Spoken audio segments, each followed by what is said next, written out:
Hello?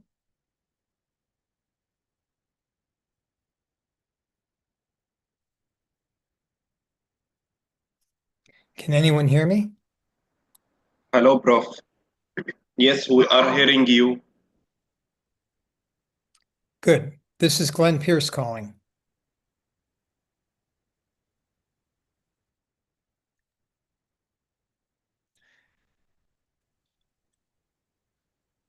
Najat, can I share my slides?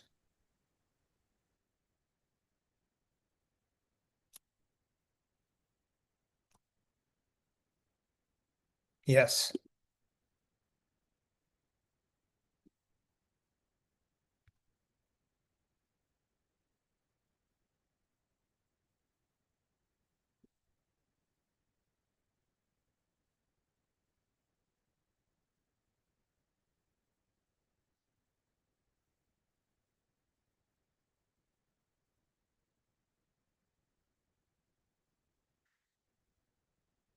And can you see my slides? It's not open, Mike. You have to open and close إيه. وتفتح الكاميرا كمان. لا أنا قاعدة أتكلم إياه نحن بس. لا.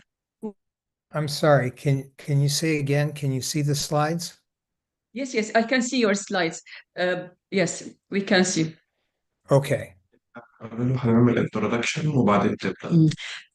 We'll wait for another 5 minutes, then I'll do the introduction and then you can start. Is that okay? That sounds fine. And I've got about 40 minutes, right?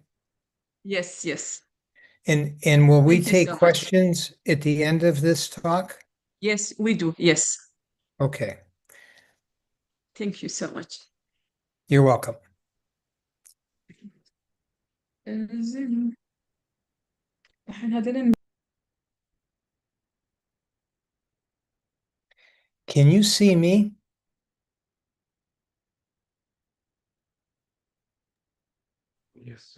Yes, I can see. Yes.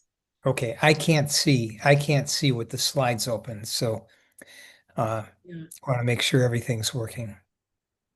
It is okay. Yes.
Professor Glenn, is it okay if you stop this screen share so that I'll do the introduction and then you can screen share? Is that okay? Sure. Yeah, that would be fine. Sorry.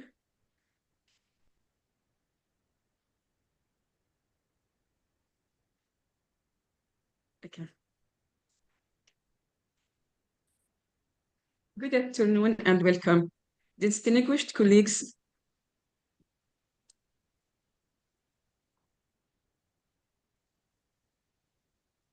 good afternoon and welcome.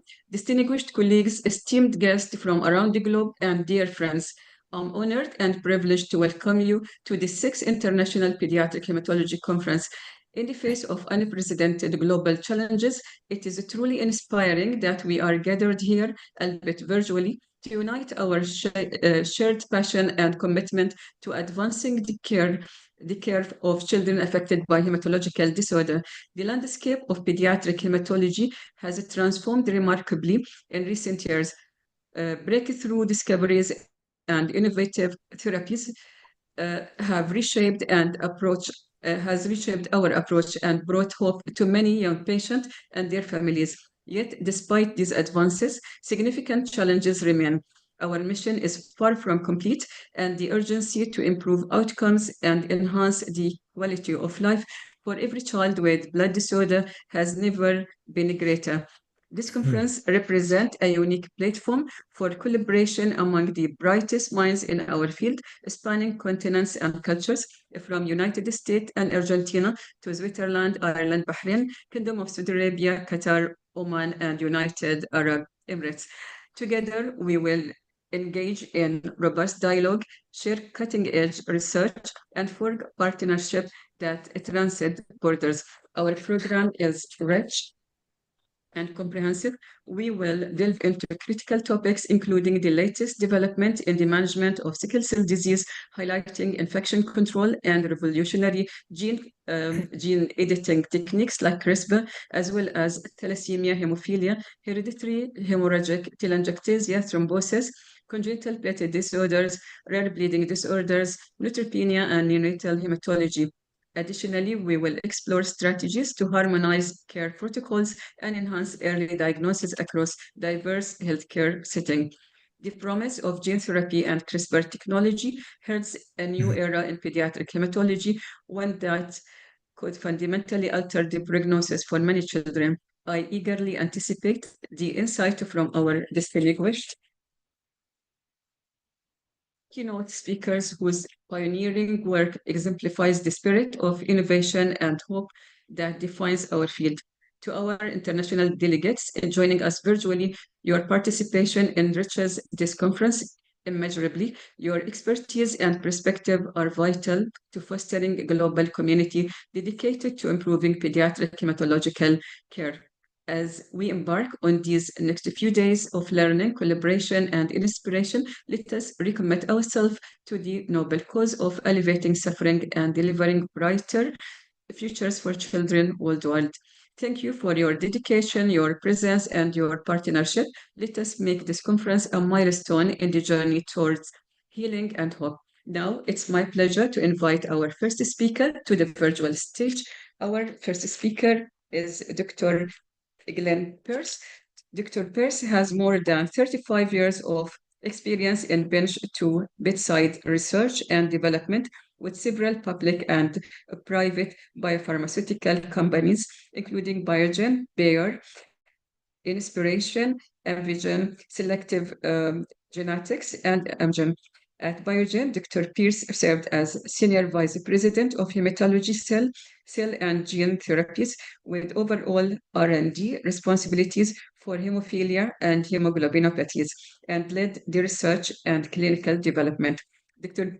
Pierce currently serves as the Vice President Medical with the World Federation of Hemophilia. He serves on the U.S. Medical and Scientific Advisory Council, MASAC, and previously served on the board of directors and as board president of the National Bleeding Disorders Foundation.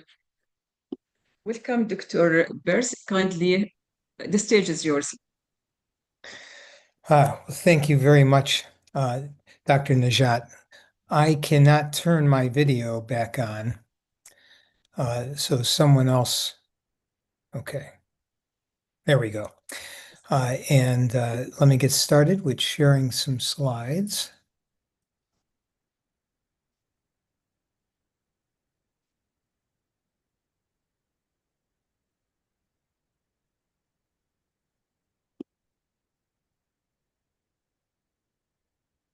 Okay.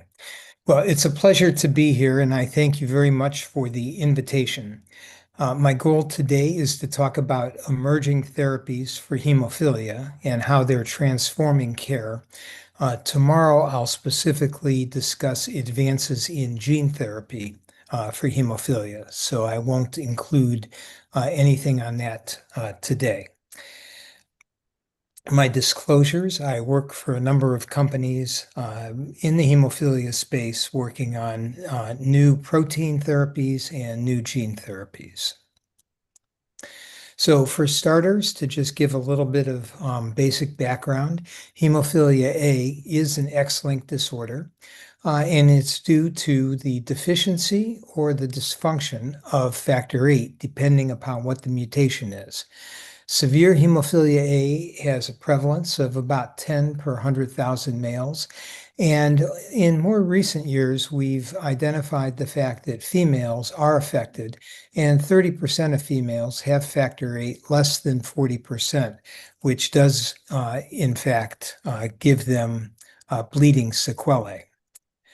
For Excuse hemophilia me, B, Dr. Glenn, can you put it on, enlarge the slides? It's very small. ah, um, is that better? No, I think you Yeah. need to put it on the, Is that better? no, still small, very small. Did it change at all? Um, I don't know. We can see your notes, doctor, and you can just duplicate the slide so we can see the full screen. Okay, so I've got it on full screen now, but you still can't see it? You can just use a slideshow. Press what? Use the slideshow. Top menu left. Yes. So I've swapped displays. Ah, is that better?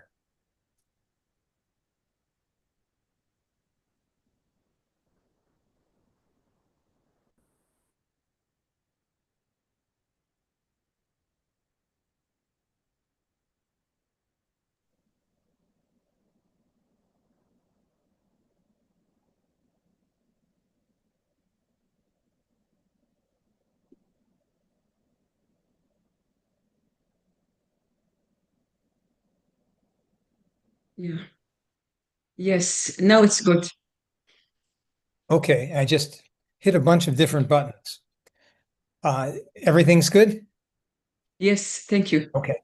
All right. Sorry about that. So with hemophilia B, it's about 1/6 as prevalent as hemophilia A.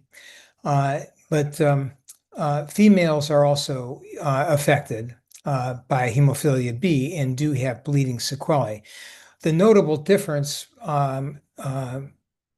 between factor VIII and factor IX is that when one measures factor IX in the plasma, one is measuring a surrogate of the factor IX activity because the majority of factor IX is sequestered in the basement membranes in the type 4 collagen of the vessels and is released when there is a break in the wall of the vessel.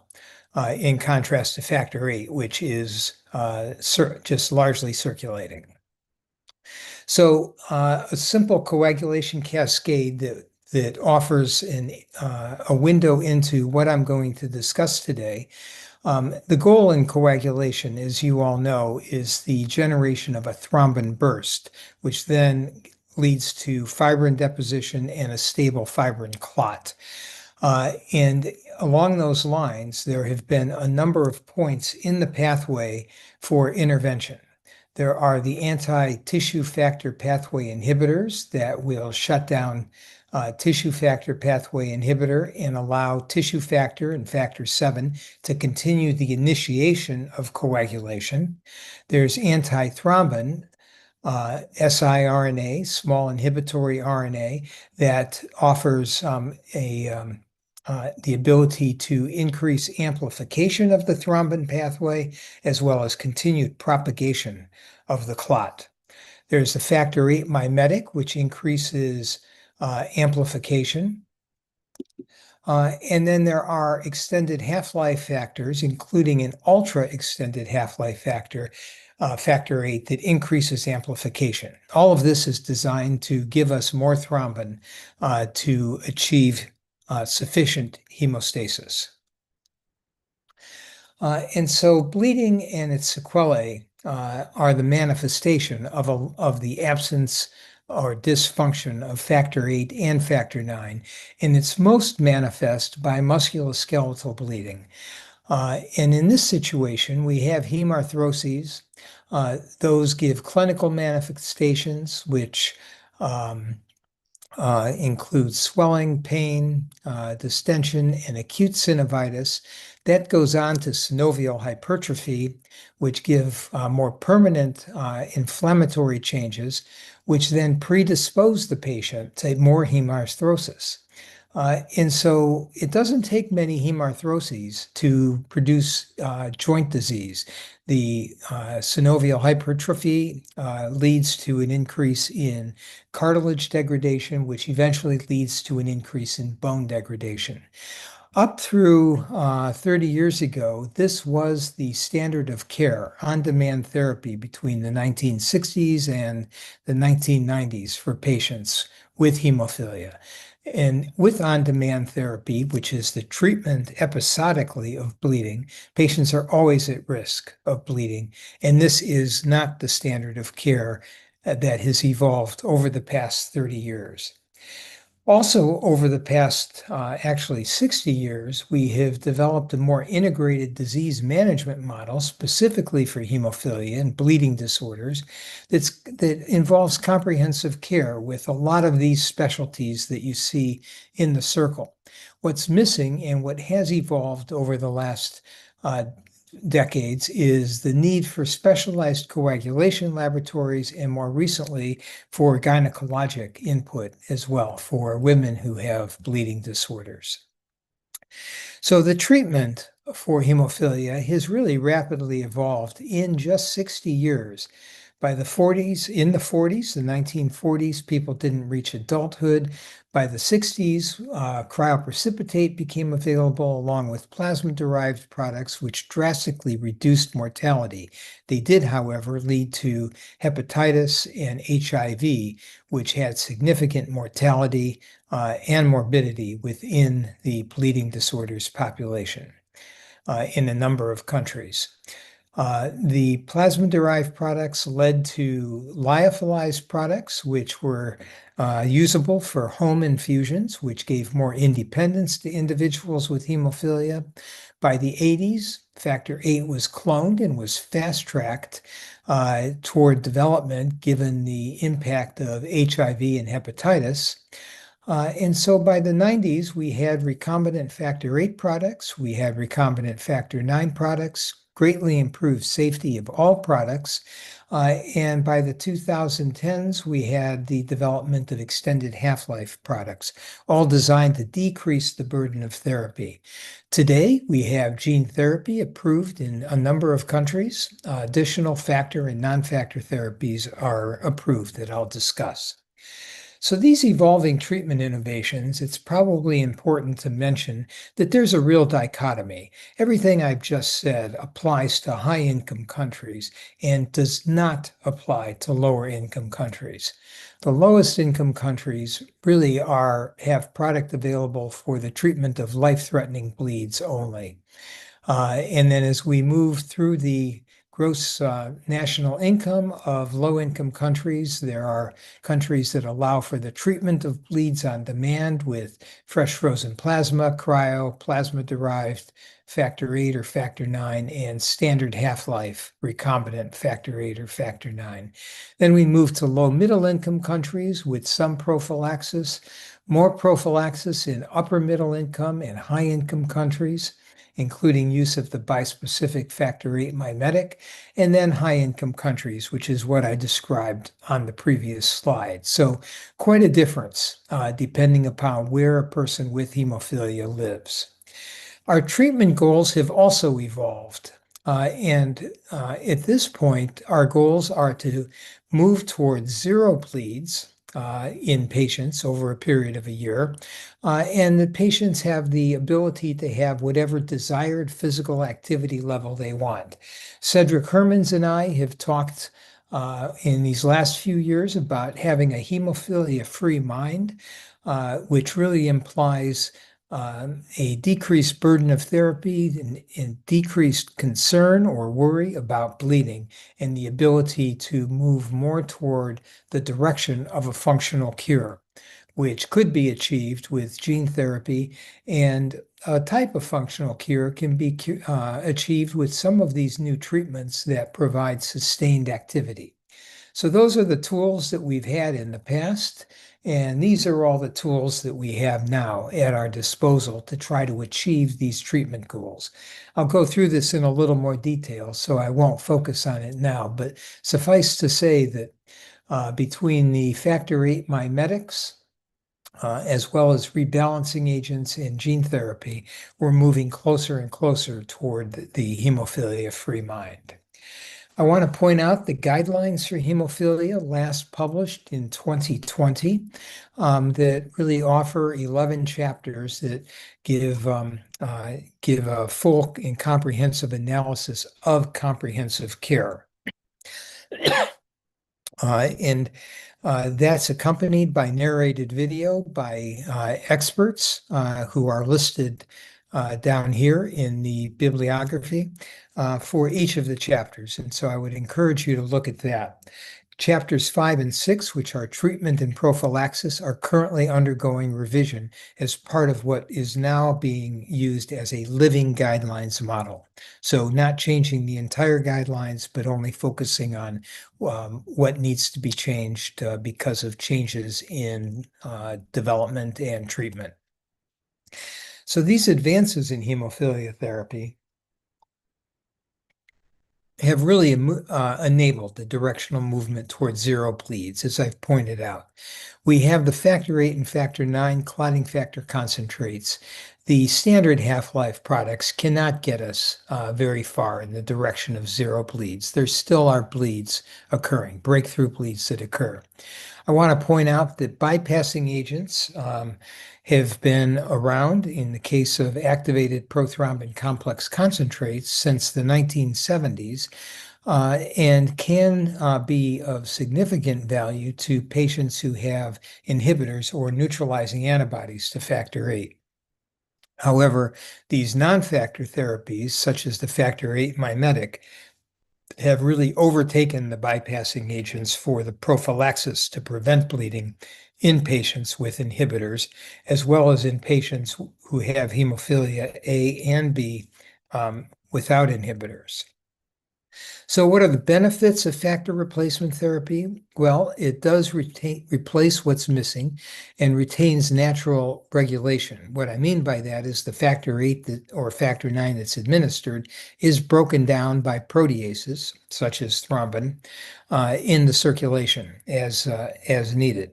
They also have a wide therapeutic window and are relatively safe to use in almost any different clinical scenario. The risks include the fact that when patients reach trough levels, they are more susceptible to bleeding, and there are significant consequences for non-adherence. It's a high burden of therapy using these factor concentrates. And adverse events do include the development of inhibitors, at least transiently in up to 30% of patients. So what kind of levels do we need to really prevent all bleeding? This has been studied by a number of groups over the years, starting with Danugel in 2011, who looked at a multivariate analysis in about 1,100 patients with non-severe hemophilia A and concluded that levels above 15% factor VIII give zero bleeding. Susi at the U.S. Centers for Disease Control published a model to predict joint bleedings in non-severe patients, and he found a value of about 30% for zero bleeds. And then Pratama Chowdhury more recently looked at PK models and the bleeding rates, and she found that about 35%, so similar to Susi. So these are high levels, and these levels are not achievable using standard half-life products, that's for sure. And so it's important to point out that these levels can only be achieved as we start looking at the newer agents. So what are the newer agents? Well, a number of groups in the 2000 aughts developed technologies to try to increase the half-life of factor VIII. First is FC fusions. I had led the development of both the factor VIII and factor IX FC fusion, in which the drug is placed on dimeric FCs. So the factor VIII or factor IX are placed on dimeric FCs. And then that has been developed as a FC fusion molecule. Albumin fusions were also developed for factor IX, but factor VIII provided too much steric hindrance with the FC, and so couldn't be used. Both of these together use the neonatal FC receptor, which recycles IgG, and when the FC is attached to a factor VIII or factor IX, they'll recycle the factor VIII or factor IX as well. And so these are genetic fusions done at the DNA level. There also are post-purification fusions that occur with a chemical reaction with polyethylene glycol, either pegylation of the glycan residues on factor VIII or factor IX, or random or site-specific pegylation. Demoxicog alpha has site-specific pegylation to provide for steric hindrance against proteases that are circulating, as well as degradation receptors. And this is something I was also involved in developing. So these products have made it to the market. They all are very similar and have half-lives of about 50% greater than conventional factor VIII. And the reason for that is because 95 to 98% of the factor VIII is bound to von Willebrand factor in the circulation, and the half-life of von Willebrand factor is around 20 hours.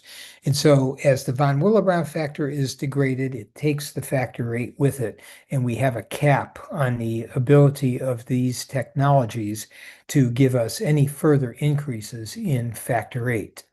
That is not the case for factor IX, where we have substantial five-fold increases over conventional factor IX.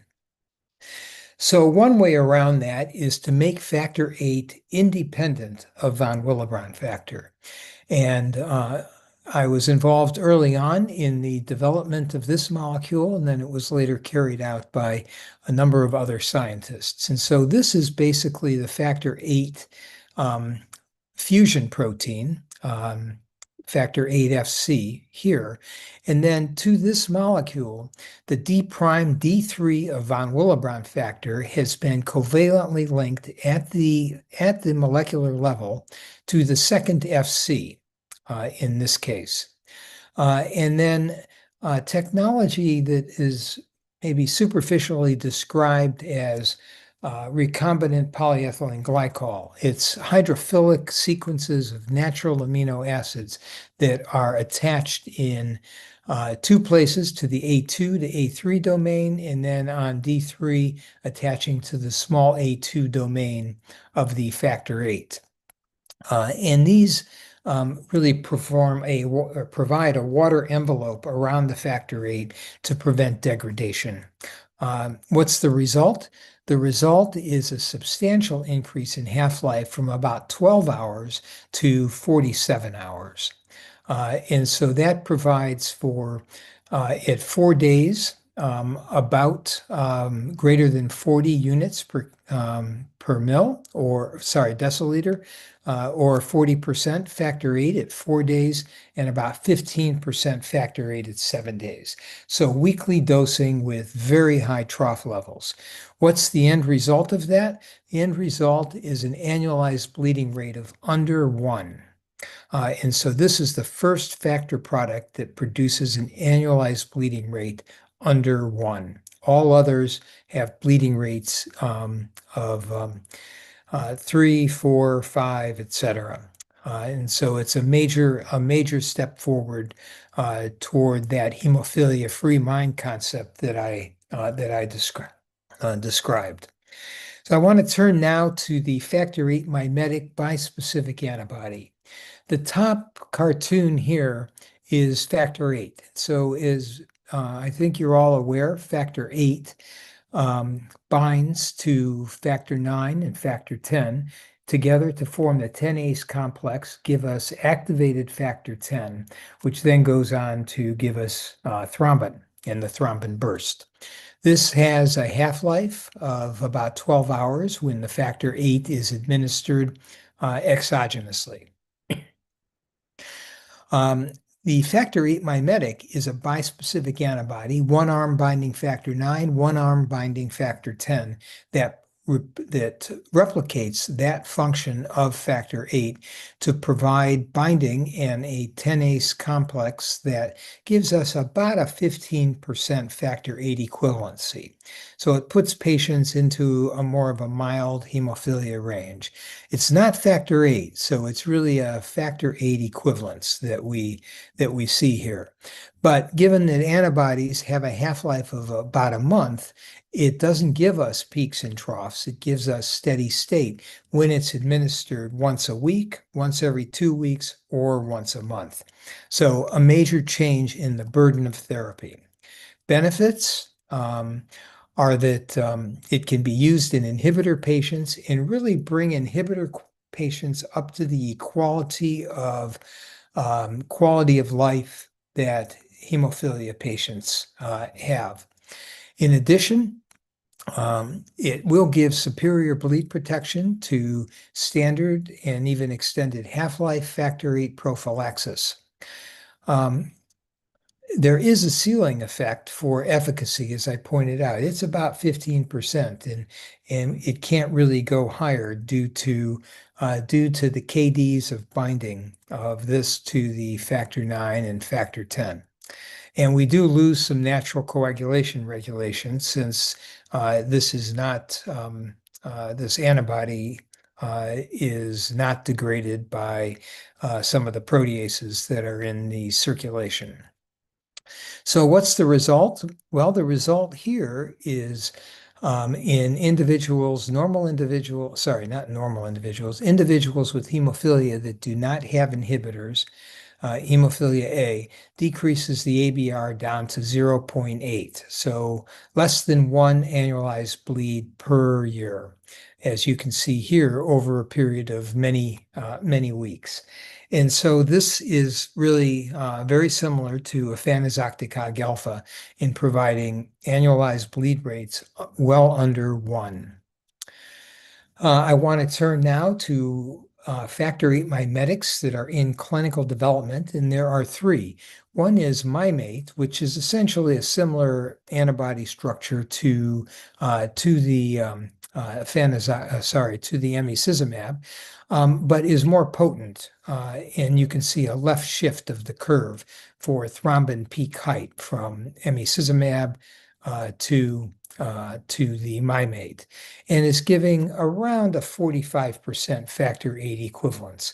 This is still in clinical trials, so these numbers need to be refined and confirmed, but clearly offers some benefit already in patients. This is from the recent EHAD meeting by Johnny Malangu, who demonstrated that 74% of the patients had no bleeding at all when treated with mimate once a week, and it produced in all age groups from 1 to 5, 6 to 11, and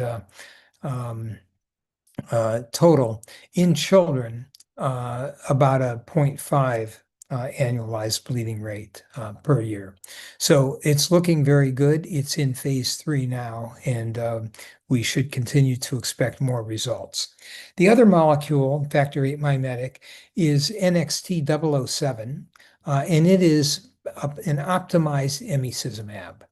And so a number of distinct molecular changes were made In the heavy chains, new light chains were produced for this molecule, and it's giving comparable activity at about a 30-fold lower concentration. And as importantly, or more importantly, it's giving an increase in thrombin peak height. This is emicizumab. This is NXT007, the peak height of thrombin. This is factor VIII. Right here. So it's about a 90% equivalence to factor VIII.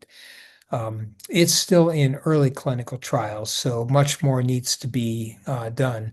And for both of these molecules in clinical trials, understanding whether or not there's any increased thrombotic risk will also be important.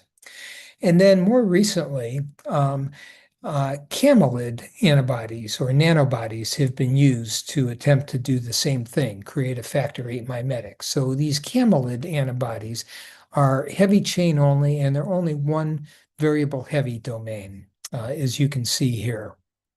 And so they're smaller and at about 13 to 15 kilodaltons. And as a result, they're easier to work with. And so one group has looked to see whether or not they could deliver this orally. And so they have taken two camelid antibodies, fused them together at the molecular level with one arm binding factor 10, one arm binding factor 9. And then it's called INNO8, and they have been administering this orally. It's in early clinical trials, and so too early to know the clinical results. But looking at thrombin generation in vitro, we have factor VIII here. We have 10 nanomolar of INNO8 at about 50-60% of the factor VIII thrombin generation. And we have emicizumab here at a somewhat lower thrombin generation of about 20% or so of the factor VIII. So based on these results, looks encouraging, but too early to tell for sure.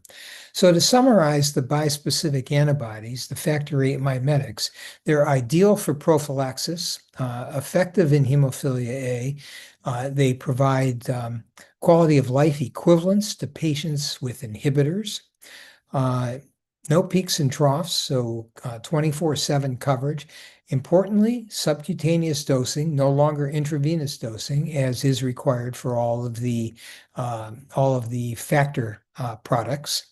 And as you heard, oral dosing for one of these molecules. So let me move on to the final category of products, coagulation rebalancing agents. And as I mentioned before, the goal is thrombin generation, and all of us normally have a balance between our procoagulants and our anticoagulants that gives us a balance between bleeding risk and thrombotic risk to permit thrombin generation and give us a stable clot. However, those individuals deficient in factor VIII or factor IX have more anticoagulant activity and less procoagulant activity. So more risk for bleeding, as shown here. And what one can do then is to lower the levels of these anticoagulants, move this balance upward, more toward thrombosis, but of course we don't want thrombosis, so it just changes the ratio a little bit to provide for thrombin generation and the more stable clot, even in patients that don't have factor VIII or factor IX. So to summarize some of this and to look at this coagulation cascade, we have the factor VIII mimetics interacting where factor VIII does with the 10-ACE complex, as I've mentioned. We have a rebalancing agent, activated protein C, that stopped development. It looked encouraging, but the company ran out of money, and so this was a molecule that could inhibit activated protein C and block degradation of factor V and factor VIII. We have antithrombin that I'll discuss in siRNA that blocks thrombin from being degraded, and so that's important. to preserve thrombin and continue the propagation of coagulation. And then we have the anti-tissue factor pathway inhibitors that continue, if they inhibit tissue factor pathway inhibitor, they permit the continued generation of tissue factor to allow for continued initiation of coagulation. So these products really can reduce the treatment burden because they're all given subcutaneously. The antithrombin lowering agent is given every other month.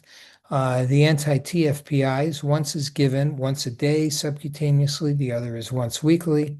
This anti-protein C, activated protein C, was given once monthly. So I do want to point out that in many cases, though, the ABR, the annualized bleeding rate, is higher than for the factor VIII FC, for the factor VIII mimetics, and for the gene therapy for factor VIII, valoctocogene roxaparvovec.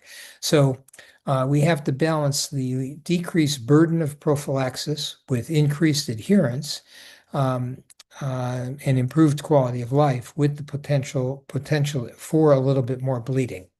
So the antithrombin inhibitor, the siRNA, is fituzaran.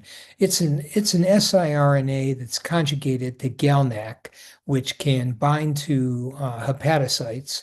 It can be internalized through the asialoglycoprotein receptor, where it then interferes with the messenger RNA for antithrombin, blocks it from producing protein, and therefore increases the amount of thrombin generation. The annualized bleeding rate here is relatively high. This is the molecule Qfitlia. Sorry about that. It has just recently been approved in the US and is undergoing the approval process in the EU as well. And so it's offering annualized bleeding rates in the range of 5, which is better than those patients with inhibitors on bypassing agents at 19, but not at the level of an emicizumab. There also is a black box warning for thrombotic risk as well as recurrent gallbladder inflammation. There is hepatotoxicity in some patients that tends to be mitigated with time, and care needs to be done in breakthrough bleeding management. Normal doses of factor VIII and factor IX cannot be used. So the tissue factor pathway inhibitor, this antibody can inhibit tissue factor TFPI. There are 2 of them approved: concizumab, which is daily subcutaneous dosing; marstacimab, which is approved for weekly dosing. Here are some data from recent meetings that I wanted to give you. This is the marstacimab in a presentation given by Malangu from phase 3. And you can see that the annualized bleeding rate is in the 3 to 5 range for patients in this trial. And so it's a little bit higher than we've seen for ME and efanesoctocog alpha. For concizumab, the bleeding rate is a little bit higher. It is for patients with target joints at baseline.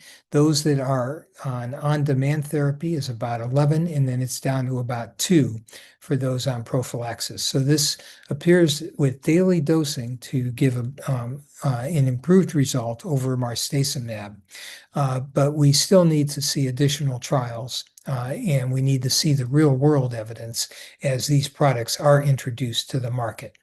So what I've left you with are multiple modalities of therapeutics for treatment. And clearly, with this vast assortment of molecules, we need a shared decision-making model to allow healthcare providers and patients to select the best therapy for an individual patient. In high-income countries, most of these, if not all of these, are generally available to patients. That is not the case in lower-income countries, where they may only have available standard half-life product, and even that in limited supply. So you can see, looking at hemostasis, we have peaks and troughs.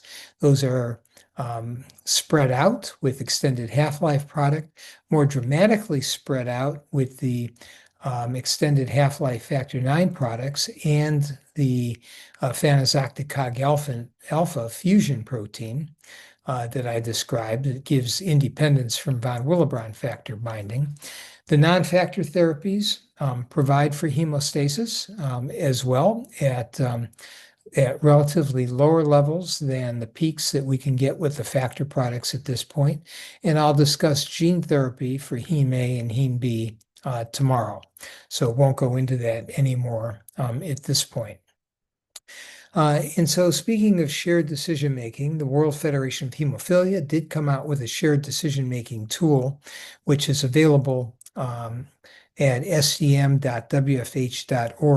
It really provides the framework for allowing patients to think through what it is that would best enable them to have a high quality of life with their hemophilia A or hemophilia B, and gives them tools to be able to discuss treatment decisions with their healthcare providers. And so I would encourage you to look at these. It is in Arabic as well, and would be of benefit to patients. Thank you very much for your attention.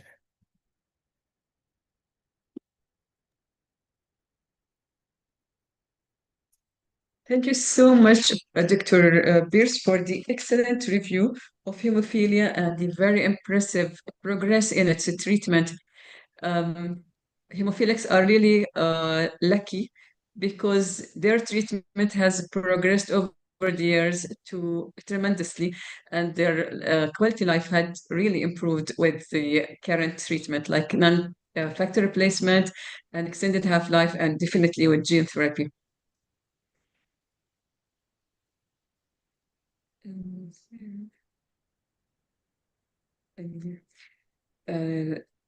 Thank you so much, Dr. Pierce. I don't see any questions for you. So thanks so much for joining us today. All right, you're welcome. I'll see you again tomorrow. Inshallah. Okay, our next speaker is Dr. Farooq Shah.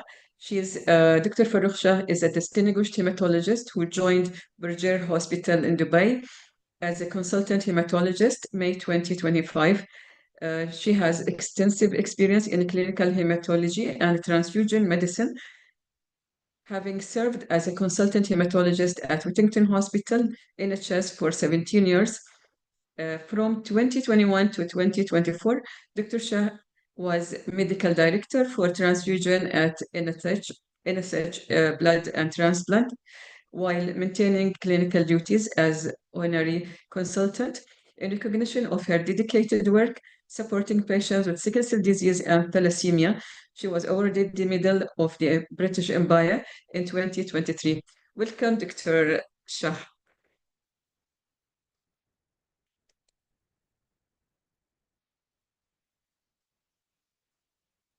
Unmute, that's helpful.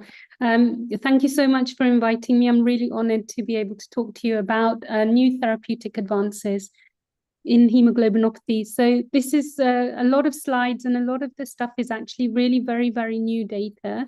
Quite a bit of it is coming from the American Society of Hematology updates, and I'll be talking about some basic science advances as well. So these are my disclosures.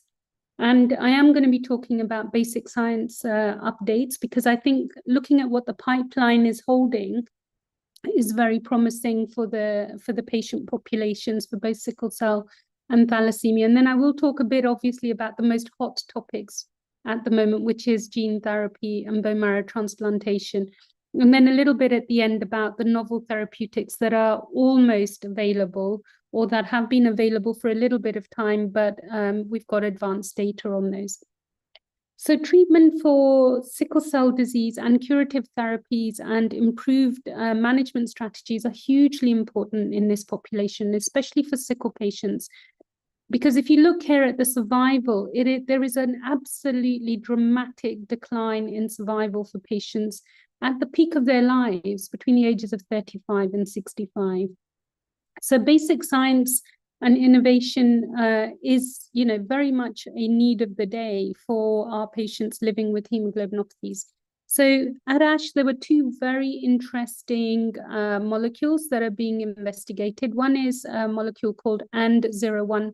It's a hemoglobin elevating agent, and its mechanism of action isn't actually fully worked through, but it was identified as a potential drug looking at traditional medicinal chemistry approaches.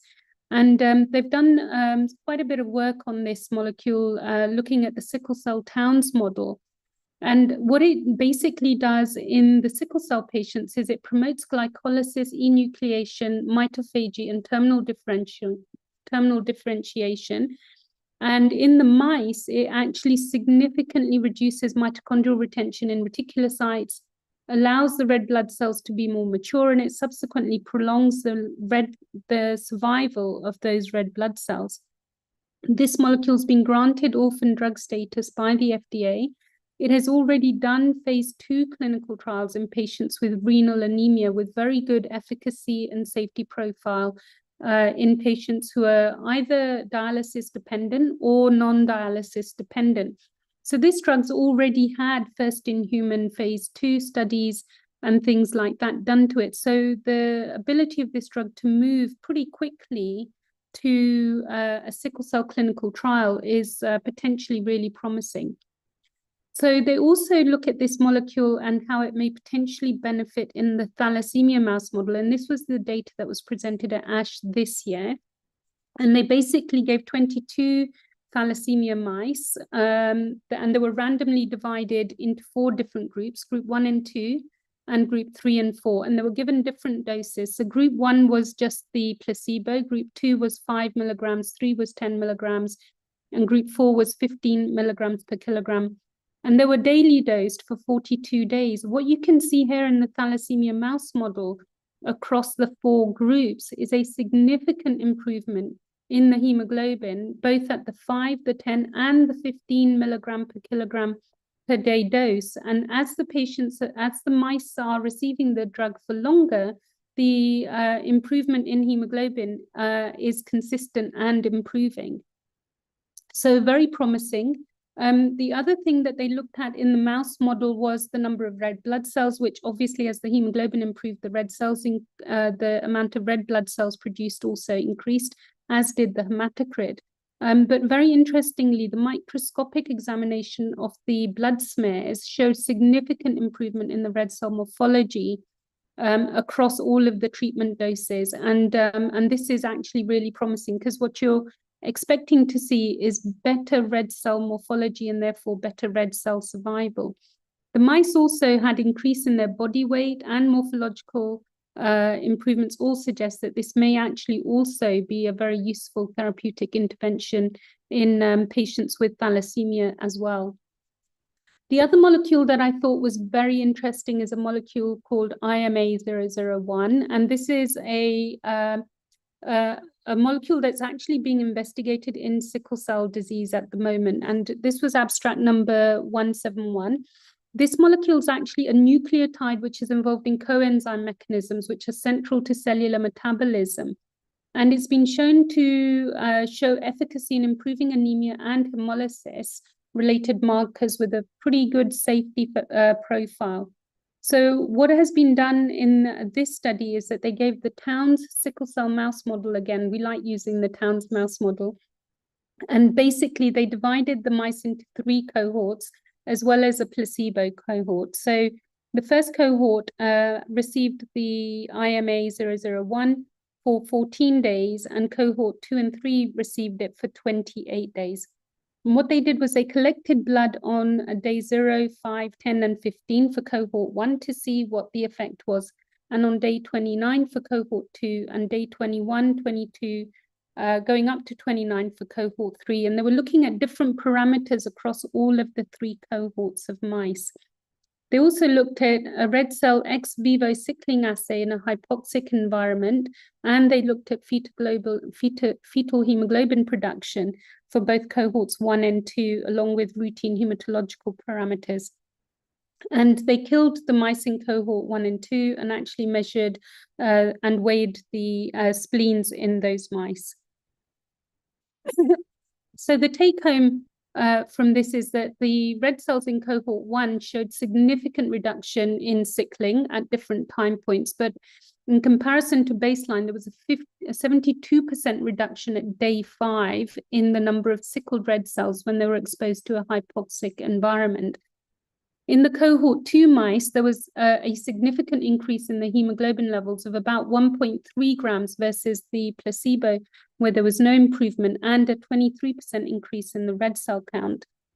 There was a 25% increase in the hematocrit in mice that were treated with IMA 001, and a reduction in the spleen weight, so 17% reduction in the average spleen weight in comparison to the body ratio, which was highly significant.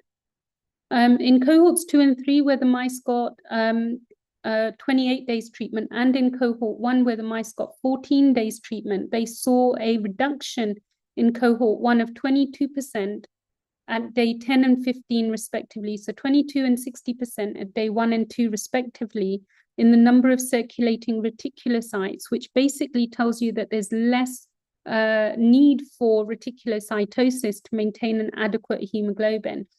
And in cohort 2, they also saw a reduction in the reticulocyte count in that population. Fetal hemoglobin basically doubled with a hemoglobin F percentage in mice at day 15 versus day 0. And in cohort 2 treated mice, they looked at intracellular hemoglobin F cellular concentration, and that improved by 29% in comparison to the placebo group. The red cell half-life also increased in mice red blood cells that were exposed to IMA 001. So this molecule looks really promising for both sickle cell, well, certainly for sickle cell disease at the moment, and clearly they will need to do the studies in the thalassemia mice model for the for this particular 001 molecule. So there's another molecule called well, basically it's SH6 is the name of the molecule, but this basically looks at ZBT, B7A, and WIS dual degradation. Now, this is basically targeting hemoglobin F and improved red cell erythropoiesis over time. So basically, during effective erythropoiesis, ZBT B7A, activated by the erythroid-specific transcription factor GATA, directly binds to BCL2 like 11 and inhibits its transcription and suppresses cell apoptosis during the final stage of erythropoiesis. So you can see here that's where it's mainly functioning. There's a WIS protein as well, which is a chromatin-associated transcription factor that localizes to promoters and enhancers intracellularly. And there's evidence which supports WIS as a putative fetal hemoglobin gene control factor that actually represses HbF expression. So you've got these two molecules, and if you can degrade the impact of these two molecules, you could then improve erythropoiesis and increase red cell production. So this is currently being investigated by Bristol Myers Squibb as a first-in-class dual degradator for using this molecule and WIS. And the molecule that's currently being investigated by Novartis is a WIS degrader only. So this molecule is SH6, and it's capable of down-regulating ZBT7A and BCL11, which are the two known gamma globin repressors. And what they have done in this study is that they've actually looked at gamma globin induction by assessing qPCR, flow cytometry, and HPLC.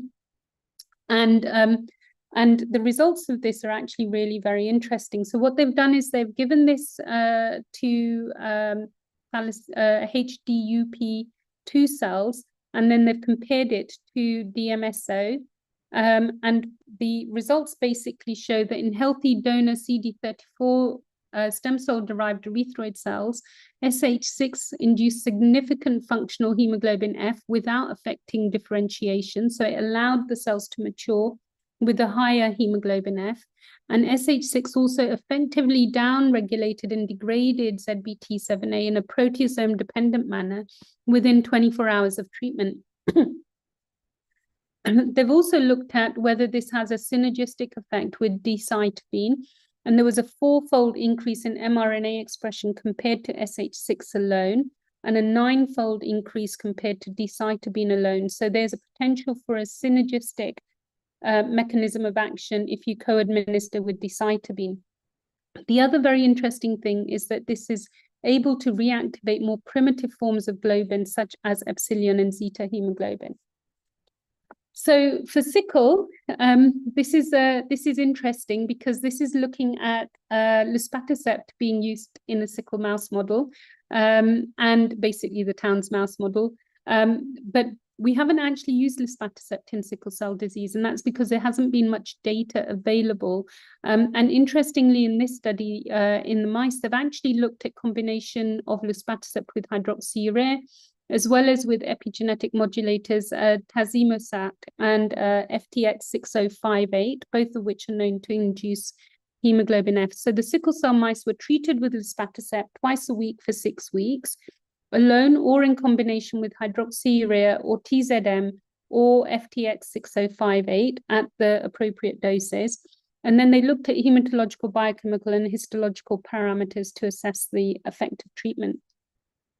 So in the SS mice, there was an increase on exposure to luspatercept in the red cell count, the hemoglobin levels, and reduction in reticulocytes. So that tells you that there's a positive effect. There was a amelioration of the hemolytic markers with a falling LDH, as well as a falling bilirubin and a plasma-free hemoglobin level. Tissue vascular congestion in hypoxia-induced VOC events was reduced in the liver, the lungs, and the kidneys of SS mice who were treated with who were treated with luspatercept. And this also reduced splenomegaly and improved erythropoietic maturation in the spleen and the bone marrow. And that was highlighted by the presence of an increased number of orthochromatic erythroblasts and reticulocytes in comparison to late basophilic and polychromatic erythroblasts. And the effect of hydroxyurea, TZM, and FT6058 on the induction of hemoglobin, they found that there was an additive effect with hydroxyurea and TZM, but a synergistic effect with FTX6058 in combination. So this potentially, we may be having some clinical trials opening up in the future with luspatercept plus some disease-modifying hemoglobin F producing agents.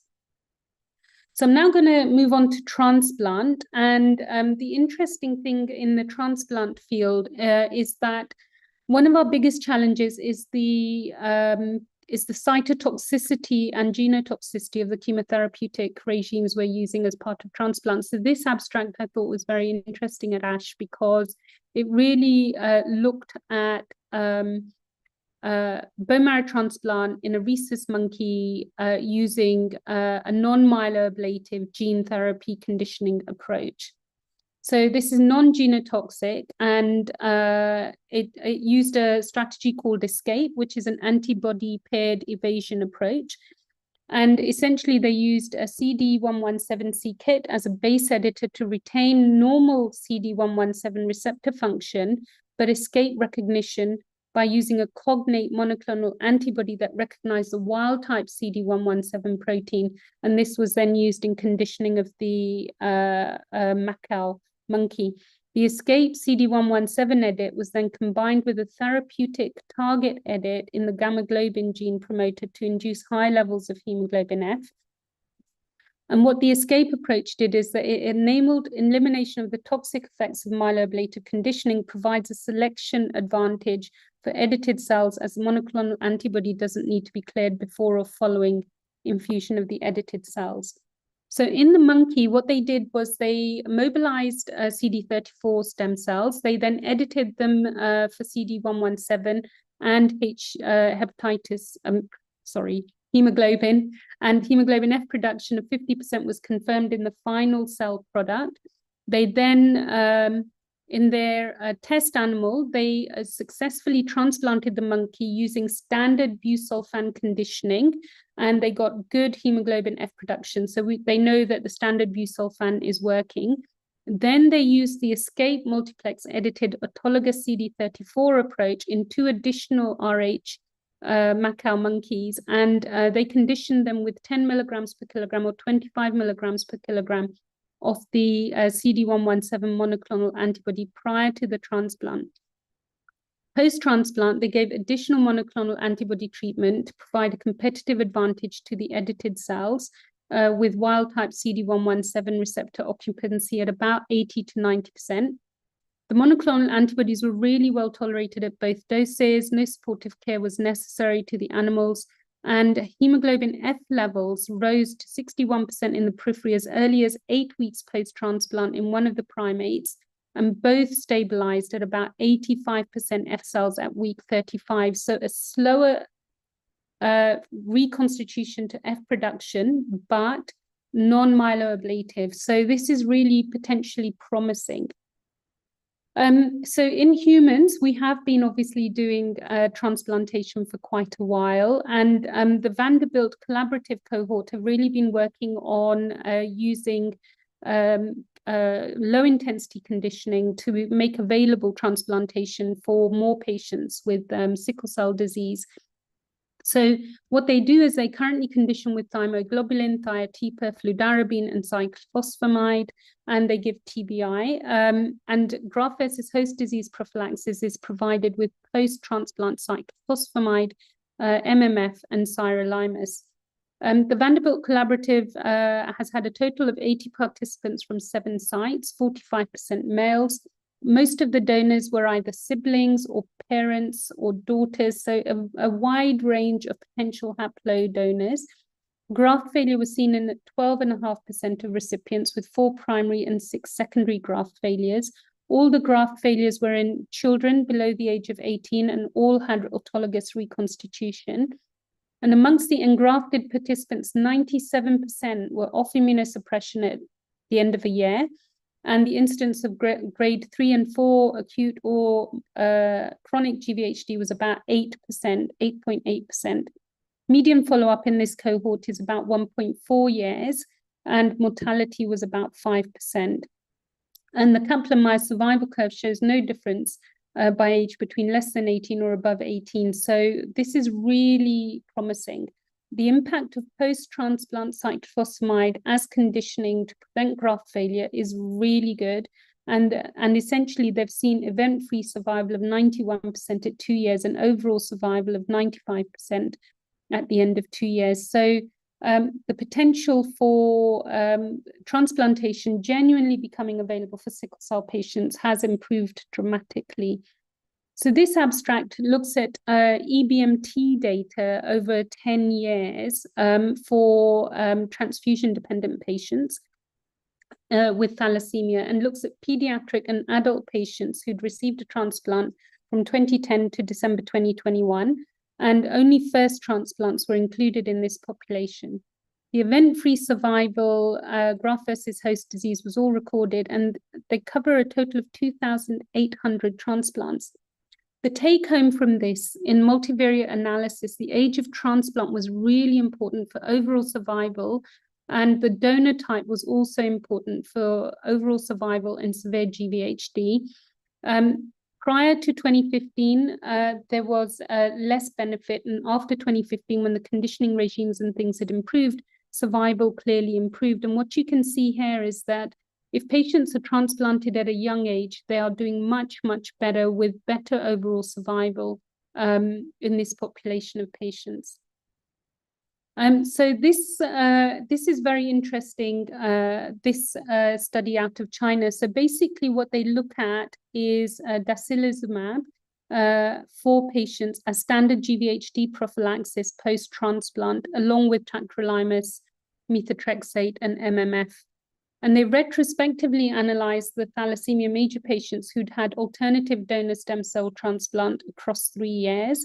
And patients that received tocilizumab on day 7, 14, 28, and 42, in addition to standard GVHD prophylaxis, actually did much better. The conditioning regime for all of the patients was the same. It was Abusi, fludarabine, ATG, transplant, and some of the patients received antiviral therapy. So the results for this essentially show that it was prompt initiation of therapeutic measures for GVHD for all patients, but the patients who received tocilizumab had much less in amount of grade 3 and 4 GVHD, and this was highly significant in this population of patients. So gene therapy. So we are all very familiar with gene therapy. It's an autologous bone marrow transplant, stem cell transplant, and this is the data from the lentiglobin group, and this looks at all of the patients who have received a lentiglobin transplant.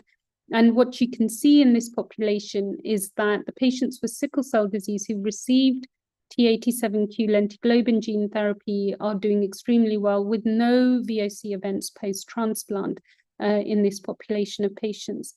And when you look at the thalassemia population, 4 of the patients did not become transfusion independent, but the remainder of the patients are doing extremely well with good levels of hemoglobin and no need for transfusion post-transplant. For CRISPR-Cas9, which has been approved this year, it's again autologous, but it's using CRISPR-Cas9 gene editing. And the patients, the transplant stuff is very similar. Neutrophil platelet engraftment is pretty standard at around 29 and 44 days. Platelet engraftment's a little bit slower. What you can see is that the thalassemia patients are becoming transfusion independent. 3 patients didn't become transfusion independent at the time of this data lock, but they have subsequently become transfusion independent with exa-cel infusion. So they've had what you would call a delayed response. CRISPR-Cas9 gene editing basically promotes the production of hemoglobin F, and you can see that there's pancellular high levels of hemoglobin F maintained in cells. Treatment's very well tolerated with very few serious adverse events and transplant-related cytotoxicities, as you would expect with any transplant. There's a lot of gene editing and gene therapy clinical trials ongoing, and this slide and the next slide basically show that the US and China are really working very heavily on gene therapy programs. So existing therapeutic agents. So it's been very unfortunate because we've lost voxelotor, we've lost crizanlizumab in the clinical space for sickle cell patients, but this abstract was very reassuring. So this looks at crizanlizumab in children aged 6 to 12, and 53 children received crizanlizumab as part of the SOLACE trial. And this was an oral abstract at ASH. And basically 13 of the patients got 5 milligrams per kilogram, and 40 children got a higher dose at 8.5 milligrams per kilogram. Median exposure was 105 weeks for the 5 milligram per kilogram group and 34.8 weeks for the 8.5 milligram group. And dose confirmation, basically looking at the area under the curve and PK, essentially shows that patients achieved Cmax, a much better Cmax with the 8.5 dose. It was 45 and 40% with the 5 and 52 and 40% after area under the curve at day 15, respectively, for the patients getting this. And both 5 and 8.5 milligrams per kilogram per day showed a reduction in the VOC events, along with a reduction in the healthcare visits per year. And crizanlizumab was safe and well tolerated with no safety concerns in the pediatric population. Luspatercept has obviously been around for a while. It's not available everywhere. It is available, thankfully, in the Middle East, but not in the UK. So basically, this is long-term follow-up with luspatercept and looking at what's happening with the iron burden in patients. And they look at the full population. And at data cutoff, 111 patients had ongoing treatment with 32% in the luspatercept group and 39 or 42% in the crossover group. And what you can see here is that concomitant iron chelation therapy was obviously, because this is a TDT population, was being received by 98% of the population. And the ferritin, 42% of the patients switched their ferritin category from above 1,000 to below 1,000. So the reduction in transfusion burden has had a positive benefit in the reduction in the serum ferritin.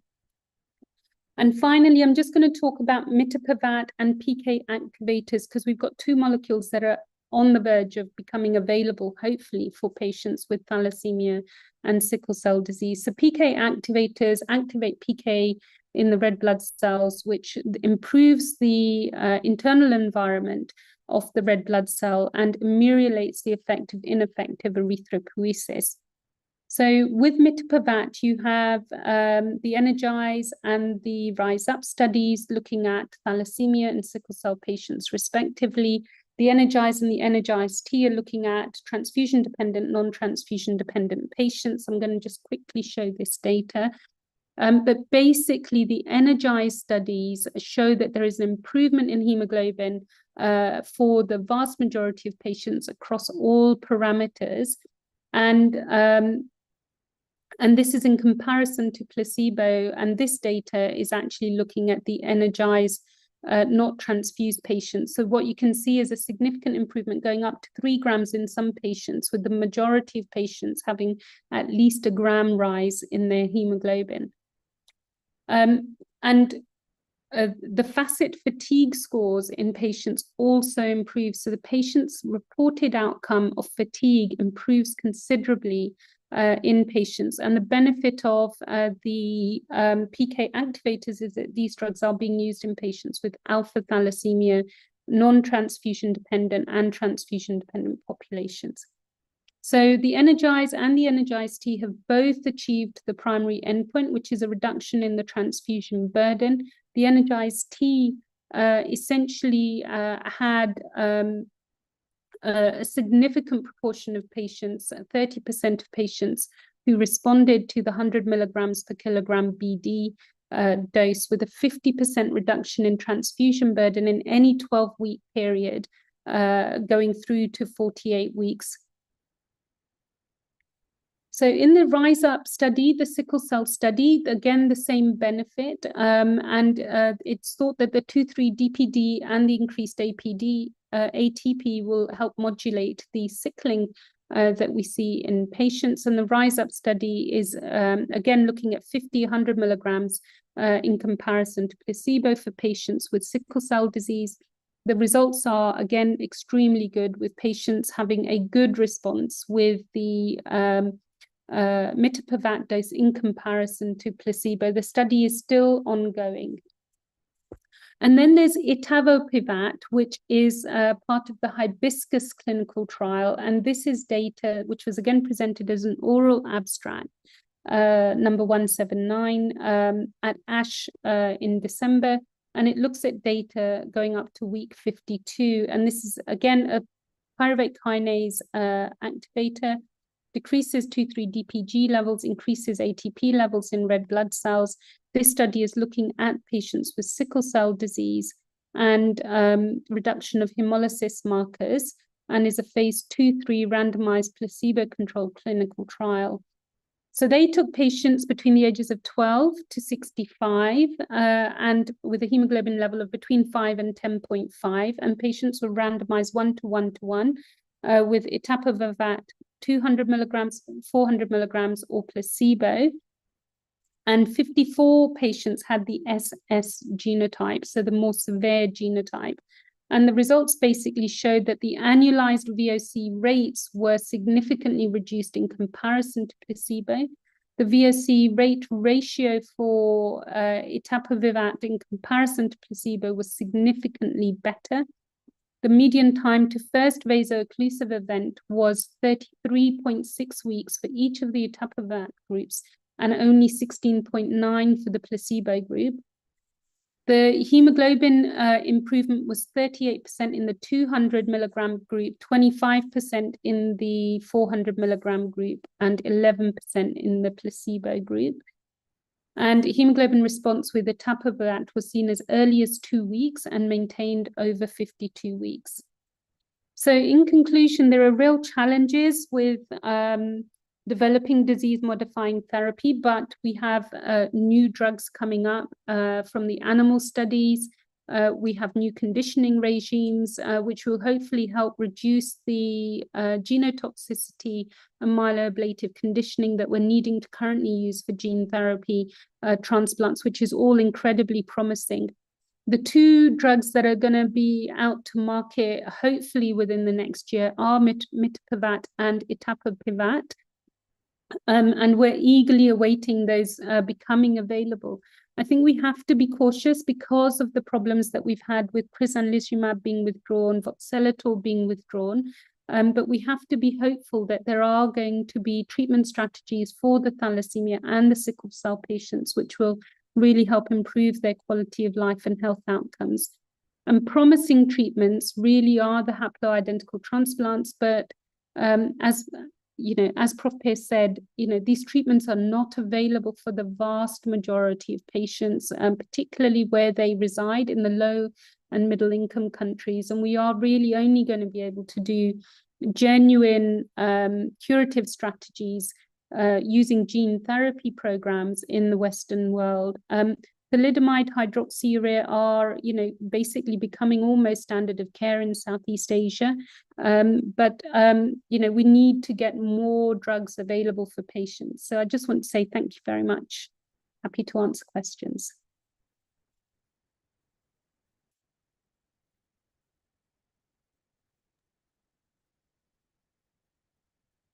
Thank you so much, Dr. Shah, for the excellent review of the new medications for sickle cell and thalassemia. But as you said, the progress in a new treatment is less impressive than in hemophilia. We were really disappointed by withdrawal of two medications that we thought were really promising in thalassemia and for sickle cell disease. So we're really waiting for the more information on the CRISPR. Maybe it will be a real alternative to alternative treatment. Totally agree with you, Dr. Najat. Thank you so much. I don't see questions. Thank you so much for joining us today. So our next speaker is Dr. Alessandro Casani, Consultant Angiology Hemostasis Unit, University Hospital of Geneva, Switzerland, President, International Fibrinogen, Physician and Patient Associate. Dr. Alessandro Casani, MD, completed his postdoctoral training postdoctoral training at the Leeds Institute of Cardiovascular and Metabolic Medicine after earning his medical degree from the University of Geneva, where he studied fibrin clot structure. He currently leads care for patients with bleeding disorders at the University Hospital of Geneva as a president of the International Fibrinogen Physician and Patient Association. His research focuses on congenital fibrinogen deficiencies, including epidemiology, genetics, clot properties, and genotype-phenotype correlations. He has authored key publications and guidelines and serves as a principal investigator for several international clinical trials on fibrinogen. Unfortunately, Dr. Alessandro will not join us as live because he's attending currently another conference in Berlin. So we have a pre-recorded presentation.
Just a second.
Good afternoon. I am Alessandro Casini from the University Hospital of Geneva. I'm sorry not to be able to participate to your event, but I hope that the next time I will be present. So the title of my talk today is Shedding Light on the Unseen Rare Bleeding Disorders. Of course, we don't have the time during my presentation to go through all the coagulation factor deficiency. That's why I will focus especially on fibrinogen disorder, which is my field of expertise, and also factor 10 and factor 30 deficiencies. I will cover the diagnosis, the clinical features, and the management of these rare bleeding disorders. This is the summary of my presentation. I will start with a short background on rare bleeding disorders with data from the WFH. Then I will go through the fibrinogen disorder, the factor 10 deficiency, and the factor 30 deficiency. So we are talking about rare bleeding disorders, but what are the rare bleeding disorders? What is the definition? The definition of rare bleeding disorder is all other bleeding disorders than hemophilia and von Willebrand disease. This is the data from the WFH report in 2023. And you can see that for a total of 400,000 patients, there were half of them that had hemophilia A and B, 100,000 of von Willebrand disease, and the other are bleeding disorders with coagulation factor deficiency and platelet function disease. And in this graph, you can see that there is a strong increase in the diagnosis of coagulation factor deficiencies other than hemophilia and von Willebrand disease in the last decades. Indeed, if you look for in 2023, there is up to 18,000 patients with coagulation factor deficiencies. More common are the patients with factor 7 deficiency, then factor 11, and platelet disorders. So today we will talk about the fibrinogen disorders, and they are not so frequent, but probably most of patients that are asymptomatic or that have a mild deficiency are not included in this registry. Regarding the factor 10, which is also very rare and very severe, there is not so many patients reported in the registry. And regarding the factor 30, this is also a small proportion of patients with coagulation factor deficiency in this registry. What is the prevalence of rare bleeding disorders? In this table, you can see that the estimated prevalence of severe form for fibrinogen, it's estimated that the more severe form of fibrinogen deficiency, that is high fibrinogenemia, is about 1 for 1 million of persons. Factor 2 is very rare, 1 for 2 million of persons. Factor 5, 1 for 1 million of persons. Factor 7 is the most frequent, it's 1 for 500,000 patients. Factor 10 and factor 30 are also very rare. But it's very important to understand that this is the prevalence for the severe form, for the homozygous patients that have very low level of factor deficiency. If we talk about the moderate and the mild form, they are by far more prevalent. For instance, for fibrinogen deficiency, the less severe form, it is estimated that they can account for 1 from 10,000 patients. So it's not so rare to have patients with mild to moderate form of factor 7, factor 30, or fibrinogen deficiency. But these patients are mainly asymptomatic, and that's why they are not diagnosed and they are not included in the registry. So today we will discuss especially on patients with severe form that are also more frequent in some countries where there is consanguinity. Let's start with the overview on fibrinogen disorders. Fibrinogen disorders include several types and subtypes of fibrinogen disorders. This is a recent classification from the fibrinogen and factor 30 subcommittee from the ISTH. And we have proposed a classification of fibrinogen disorders according to the fibrinogen level, but also the clinical features and the genotype. So, as you know, there are two kinds of type of fibrinogen disorder: the quantitative deficiencies that include high fibrinogenemia And there are two subtypes of patients with hypofibrinogenemia, those with a thrombotic phenotype or without a thrombotic phenotype. And there is several subtypes of hypofibrinogenemia depending on the fibrinogen level. For severe hypofibrinogenemia, fibrinogen activity is below 0.5 gram per liter. For moderate is between 0.5 and 0.9, and for mild is for fibrinogen level higher than 1 gram per liter. There is also another subtype, the subtypes 2D, which is hypofibrinogenemia with fibrinogen storage disease. It's very rare and it's associated with liver disease due to accumulation of fibrinogen into the hepatocytes. The other types of fibrinogen disorder are the qualitative deficiencies, and we have the dysfibrinogenemia with two subtypes. The subtypes 3B is a very high thrombotic risk dysfibrinogenemia, and these patients have often thrombotic events very early in their life. And the subtypes 3A is for all patients without subtypes 3B. And finally, there is hypodysfibrinogenemia, which are patients that are classified according to the level of fibrinogen antigen.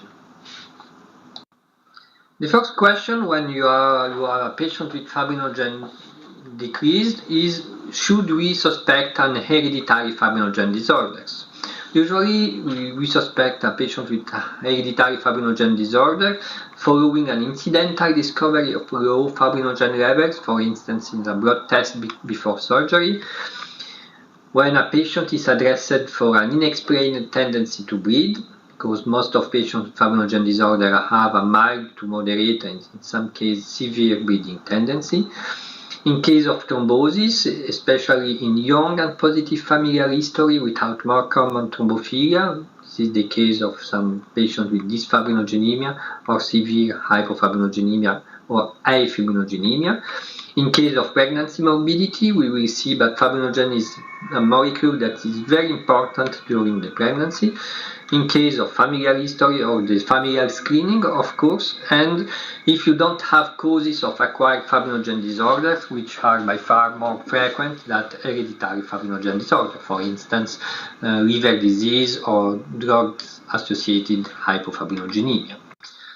And how to make the diagnosis of hereditary fibrinogen disorder. This is an algorithm that we have proposed a few years ago.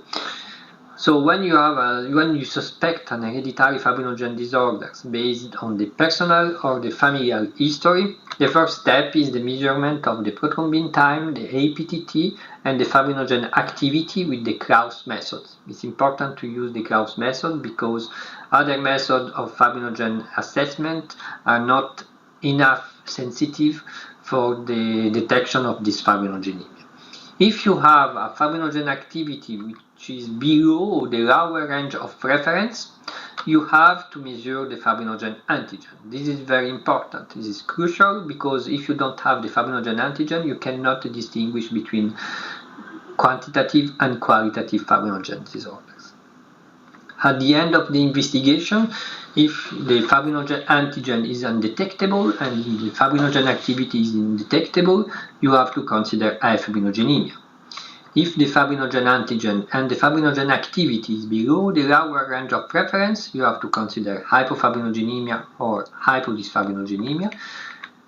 And if the fibrinogen antigen is in the normal range of reference but the activity is below the lower range of reference, you have to consider dysfibrinogenemia. In several settings, you can have fibrinogen activity in the normal range of reference. For instance, in case of pregnancy, trauma, cancer, inflammation. But if you have a strong suspicion of fibrinogen disorder, you have to complete the fibrinogen workup with other methods for the fibrinogen assessment, but also the reptilase time and the thrombin time that are not mandatory are first steps in the fibrinogen workup. At the end, the genotype will help to confirm the diagnosis and to distinguish between the several subtypes. A common issue in the diagnosis of fibrinogen disorder is that the measurement of fibrinogen antigen is mandatory to distinguish between hypofibrinogenemia and dysfibrinogenemia and hypofibrinogenemia from high dysfibrinogenemia. And this is very important because the clinical features, but also the management is clearly different between hypofibrinogenemia and dysfibrinogenemia. The problem is that the measurement of fibrinogen antigen is not widely available. Most of laboratories do not assess antigen, and the diagnosis at the end of the fibrinogen workup is often just hypofibrinogenemia. So what I can suggest you is that if you have a patient with hypofibrinogenemia, it's very important to complete the fibrinogen workup with the measurement of fibrinogen antigen. You can refer your patient to an expert centers to complete the diagnosis. But there are also some alternative method to have an indirect assessment of the fibrinogen antigen. We don't have the time to go through these details in this presentation, but you can find it on some references in the literature.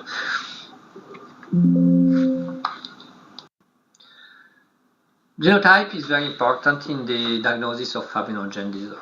As you know, fibrinogen disorder is a monogenic disease due to a mutation in one of the 3 genes of the fibrinogen, FGE, FGB, and FGG, encoding for one of the 3 chains of fibrinogen, chain alpha, chain beta, and gamma chain.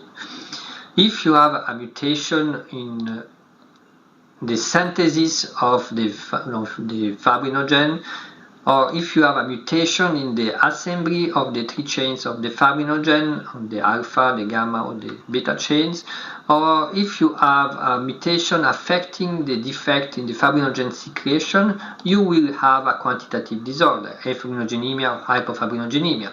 Afibrinogenemia in homozygous states and hypofibrinogenemia in heterozygous states. If you have a mutation affecting the structure or the function of the protein, you will have a dysfibrinogenemia, qualitative disorders. There are hundreds of fibrinogen mutations that have been reported, and you can find it on online open access genetic databases.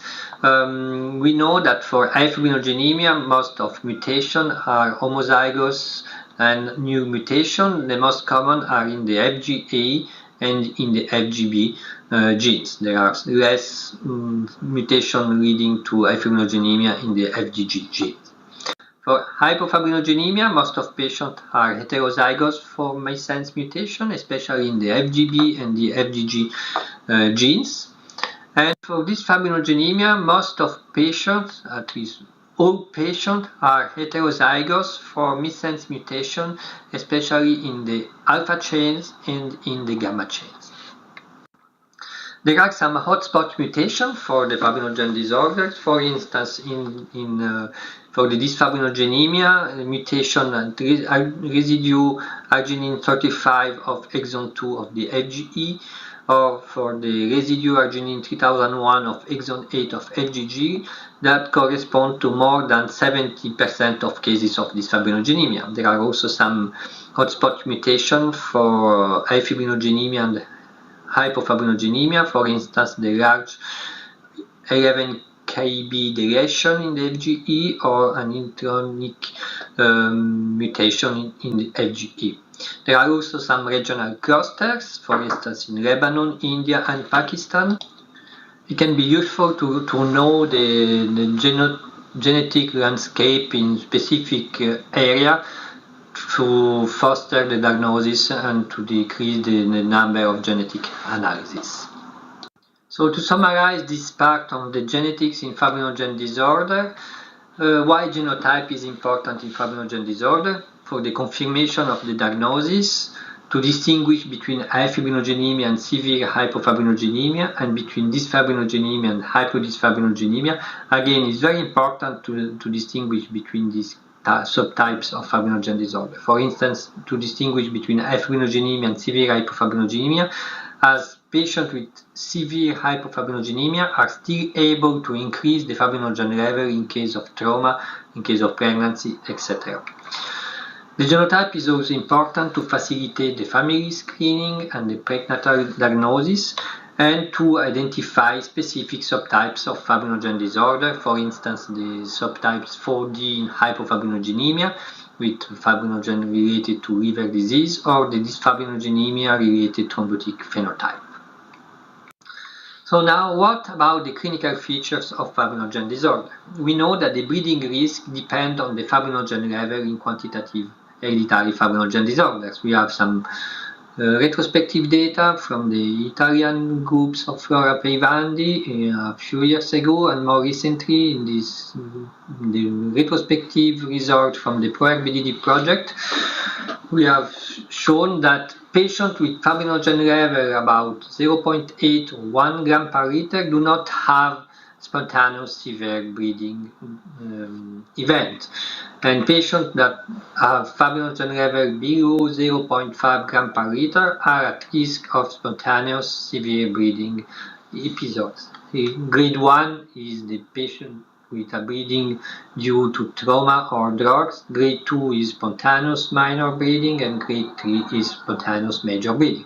So if you have some patients under prophylaxis, we should focus, the aim would be to target fibrinogen level upper than 0.5 gram per liter.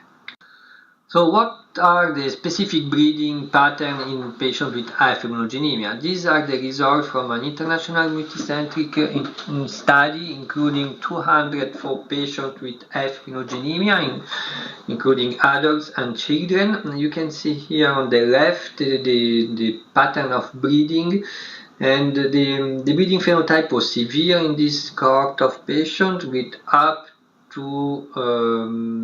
median ITH bleeding assessment tool of 14 in adults and children. I would like to highlight two aspects of this bleeding pattern. The first is that muscular hematoma and hematosis is pretty frequent in this cohort of patients, 40%, which is similar to what is observed in hemophilia or severe von Willebrand disease, and that intracranial bleeding was also very frequent, up to 25% of adults and children, and this prevalence is similar to that of patients with severe factor 30 or factor 10 deficiency.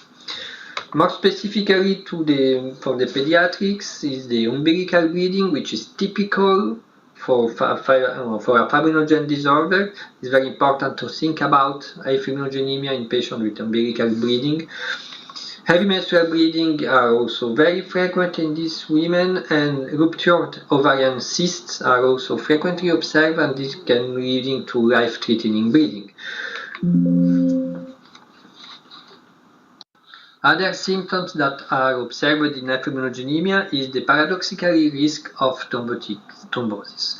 Indeed, patients with fibrinogenemia, but also patients with severe hypofibrinogenemia, are at risk of thrombosis. There are several explanations, but we don't have the time to go through the physiological mechanisms, but it's important to understand that patients with fibrinogen disorder are at risk of thrombosis, and it's very difficult and challenging to treat patients with both bleeding and thrombotic phenotype. In this cohort of patients, 20% of patients had a thrombotic phenotype, including young children between 8 and 50 years old, 6%, and even very young children, 80%. This was more frequently thrombosis related to the catheter. Spontaneous thrombosis are very frequent and a prevalent type of venous thrombosis. We don't know why this is very frequent in this population. And there are also some other symptoms, including the spontaneous spleen rupture and the bone cyst. And this is especially so in the younger patients. They have some pain in the bone, and the infusion of fibrinogen concentrate can decrease the bone pain in these younger patients. And finally, pregnancy is also a very high-risk clinical situation in women with fibrinogen disorders. It has been reported that women are at risk of miscarriages, stillbirths, placenta rupture, intrauterine growth retardation, vaginal bleeding, postpartum hemorrhage, and thrombosis, especially in the absence of fibrinogen replacement.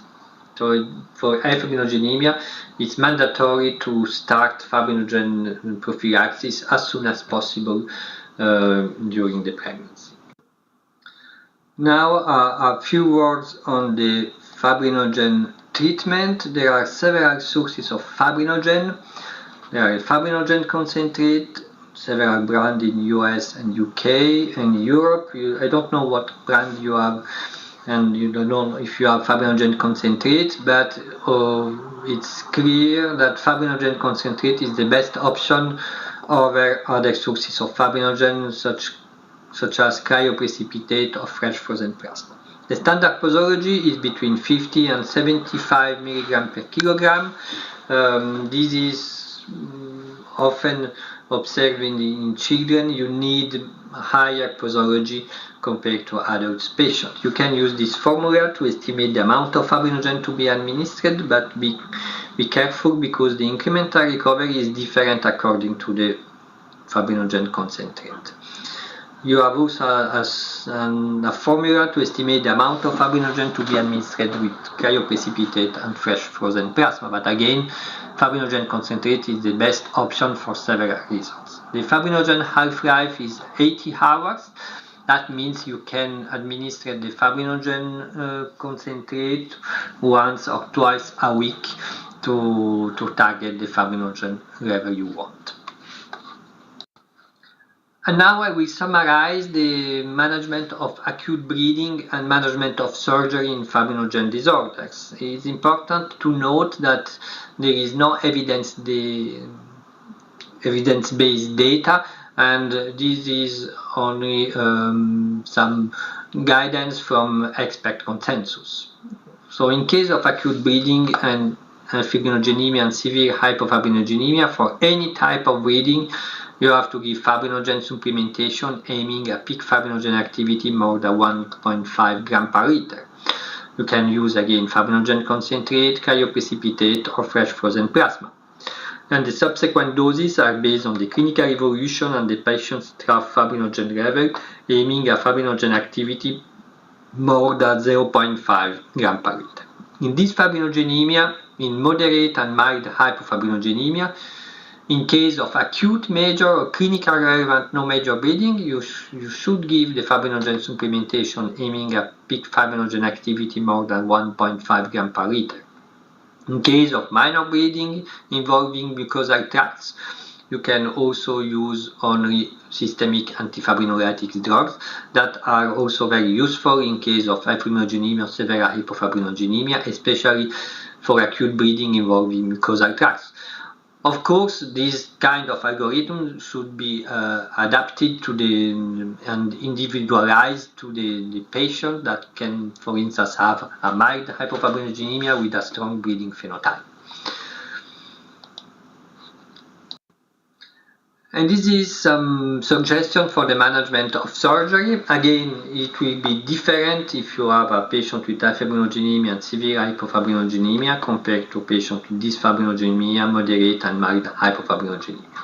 In case of afibrinogenemia and severe hypofibrinogenemia, whenever is the kind of surgery, you should give the fibrinogen supplementation. In patient with moderate and mild hypofibrinogenemia or dysfibrinogenemia, you should give fibrinogen only in patient with undergoing major surgery or in patient with a strong bleeding phenotype. In case of minor surgery, you don't need to give fibrinogen supplementation. You can only use local or systematic antifibrinolytic drugs.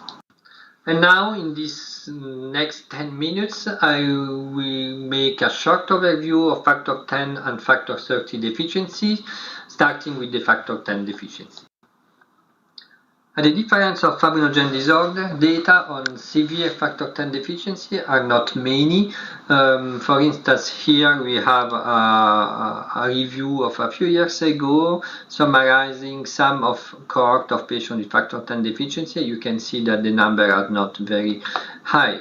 The bleeding phenotype in factor 10 deficiency is in severe patient with factor 10 deficiency is severe and similar to that of afibrinogenemia and other severe coagulation factor deficiency. What is important to note is that hematology is frequent, as is intracranial bleeding. And umbilical cord and circumcision are also frequent in patients with factor 10 deficiency, as are for patients with fibrinogen disorder and factor 30 deficiency. So when you have a patient with umbilical cord bleeding or bleeding after circumcision, is very important after having ruling out hemophilia and severe febrile disease to check for afibrinogenemia, factor 10 deficiency or factor 30 deficiency. What about the management of patients with severe factor 10 deficiency?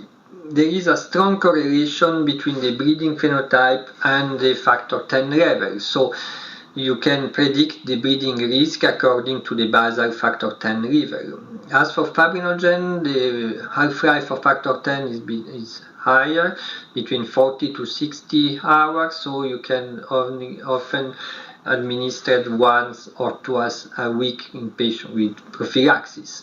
We don't know exactly what is the target plasma level of factor 10. According to some retrospective data, it's suggested to target a factor 10 level in case of major bleeding or surgery higher to 20 to 30 unit per deciliter. In case of minor bleeding, to target 20, and in case of prophylaxis to target more than 10% of factor 10 level. You have several sources of factor 10. There is fresh transfusion plasma, prothrombin complex concentrate. There is also a plasma-derived concentrate, including dual factors with a known amount of factor 9, and there is also a specific plasma-derived concentrate of factor 10. According to the sources of factor 10 you use, this is the posology that is suggested by experts on factor 10 deficiency. And now in these slides, a few words on the factor 10-30 deficiency. It's very important to remember that standard coagulation screens do not detect factor 30 deficiency. As you know, the APTT is for the intrinsic pathway, the proton time is for the extrinsic pathway. There is a common pathway that can affect both PT and APTT, but at the end, when the fibrin is made, the fibrin is the end point of most of all the coagulation assays. So, and as factor 30 after activation by thrombin come for the cross-linking of fibrin, this is not detected by PT, APTT, or other coagulation assays. So it's very important to remember that if you have a patient with a strong bleeding phenotype, for instance intracranial bleeding or umbilical bleeding, and all the coagulation assays are normal, you can look for platelet function defect, of course, but also for factor 30 deficiency. And these are the recommendations by the factor 30 and fibrinogen subcommittee of the ISTH. As first-line screening test, is suggested to measure the factor 30 activity, and if the factor 30 activity is very important to measure the antigen of the factor 30, including the different subunit for subunit A or subunit B, because it's possible to have a defect in factor 30A2B2 or in factor 30A or in factor 30B. Factor 30B is less frequent than factor 30A, but this is important to know the differences because the management can be different according to the product that you use. In case of suspected acquired factor 30 deficiency, you should detect the autoantibodies, and the characterization of molecular genetic defects is suggested especially in the settings of research because there is no genotype-phenotype correlation for factor 30. As said before, there are several types of factor 30 deficiency. The type 1 is the defect of factor 30A or factor 30B. Factor 30A is by far more frequent than factor 30B. And for type 2, there is normal or defective levels of functionally defective factor 30A. The severity, as said before, also there is a strong correlation between the factor 30 level and the bleeding phenotype. In patients with factor 30 activity higher than 30%. Patients are mostly asymptomatic, between 5 and 30%. They have often mild spontaneous or provoked bleeding. But for patients with severe factor 30 deficiency with activity lower than 5%, there is spontaneous major bleeding risk. Here on the right is the result of a recent retrospective cohort study on factor 30, and you can see here that there is a very strong correlation between the risk of major bleeding and the factor 30 activity. Regarding the pattern of bleeding in factor 30 deficiency, these are very severe. Factor 30 deficiency is one of the most severe coagulation factor deficiency, as for factor 10 and afibrinogenemia. And again, umbilical bleeding is very typical of patients with factor 30, as are intracranial hemorrhage.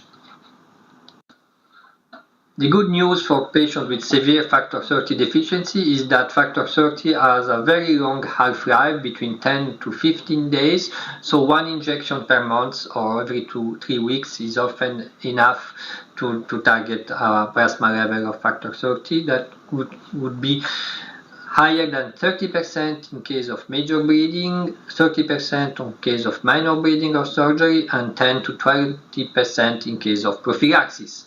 There are several sources of factor 30. There is a recombinant factor 30, but it contains only A subunits, so that's why it's very important to distinguish between factor 30A or B deficiency. There is also a plasma-derived concentrate, and you can also use the cryoprecipitate and the fresh frozen plasma if you don't have recombinant or plasma-derived factor 30 concentrate. A last word on the perspective and the new molecules for the treatment of rare bleeding disorders. Here, for instance, on the left is a murine model using fitusiran. This is a murine model of factor 10 deficiency, and you can see here that with thrombin generation, that if you give fitusiran to mice with factor 10 deficiency, you can increase the thrombin generation, and there is also an increase in number of clot and a decrease of bleeding. And similarly, maxtacimab, which is another TFPI inhibitor, you can have an increase in thrombin generation in patients with factor 10 deficiency or in patients with factor 30 deficiency. Of course, we don't have clinical data. We don't know it's really clinically relevant to have these drugs for rare bleeding disorder, but this is the futures. In conclusion of my presentation, a few take-home message. Rare bleeding disorders encompass a large spectrum of coagulation factor deficiency. Management of fibrinogen disorders, factor 10 and factor 30 deficiencies depends on the fibrinogen level and sometimes the genetics. The risk of intracranial bleeding, bleeding after circumcision, umbilical bleeding, and ruptured ovarian cyst is high in this patient, and the management can be very challenging, especially in countries where the fibrinogen, the factor 10, or the factor 30 sources are not available. This is my emails. Don't hesitate to contact me if you have any additional question, and if you want to have the genotype of patient with fibrinogen disorder free of charge for your patient, you can send me samples, and I will be very happy to collaborate with you. Thank you very much for the attention.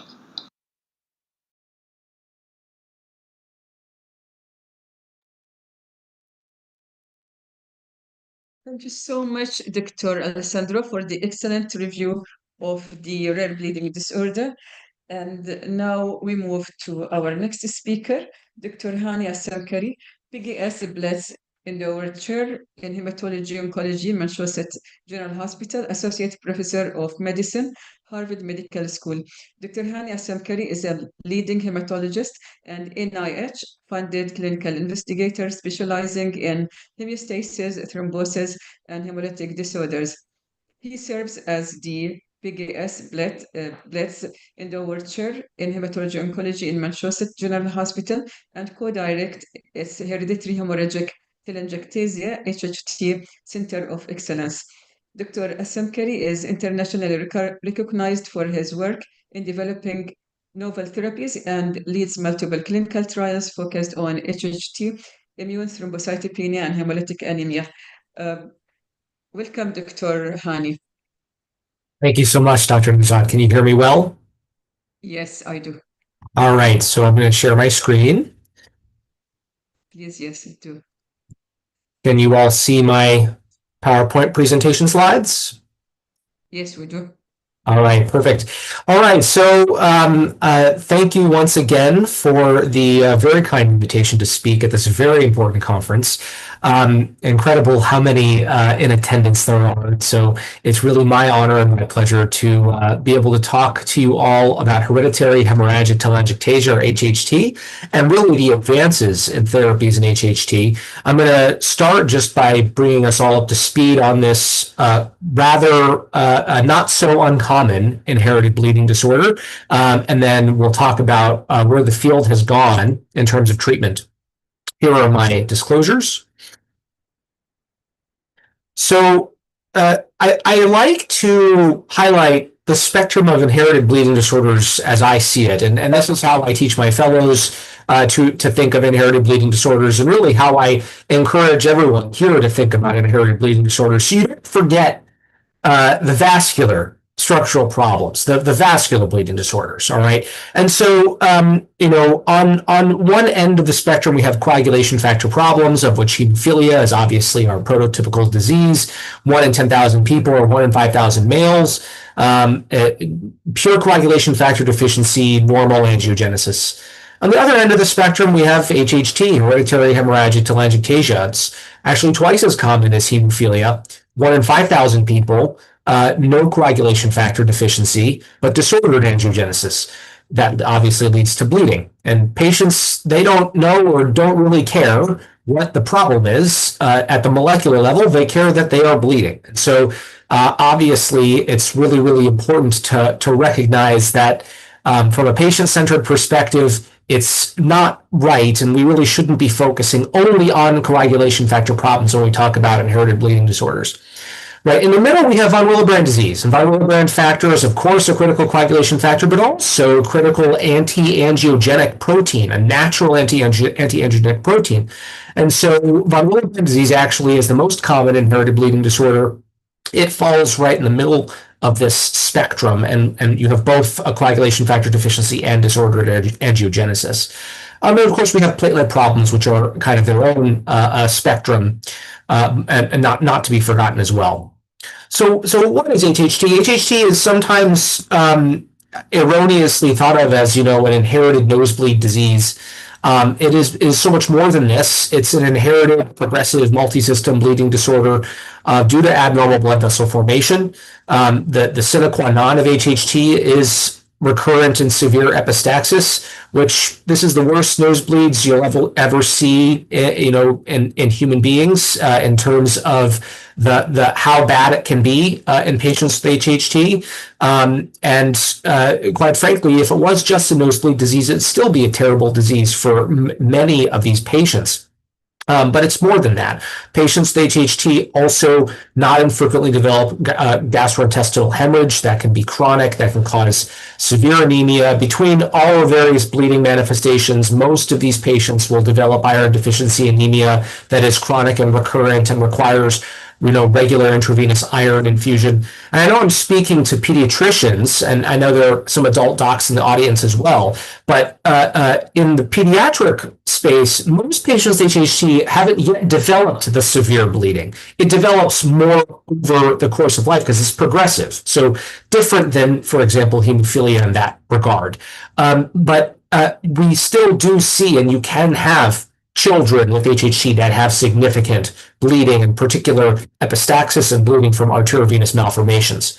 Now, arteriovenous malformations occur primarily in lung, liver, and brain, and result in a whole host of complications, everything from high output heart failure from liver AVMs, liver disease and cirrhosis from liver AVMs, pulmonary hypertension, pulmonary hemorrhage from liver and lung AVMs, and hemorrhagic stroke, the most concerning complication of HHT, with some new data coming quite soon, actually showing that this is really sadly common in this disease and has really been under-recognized for a very long period of time.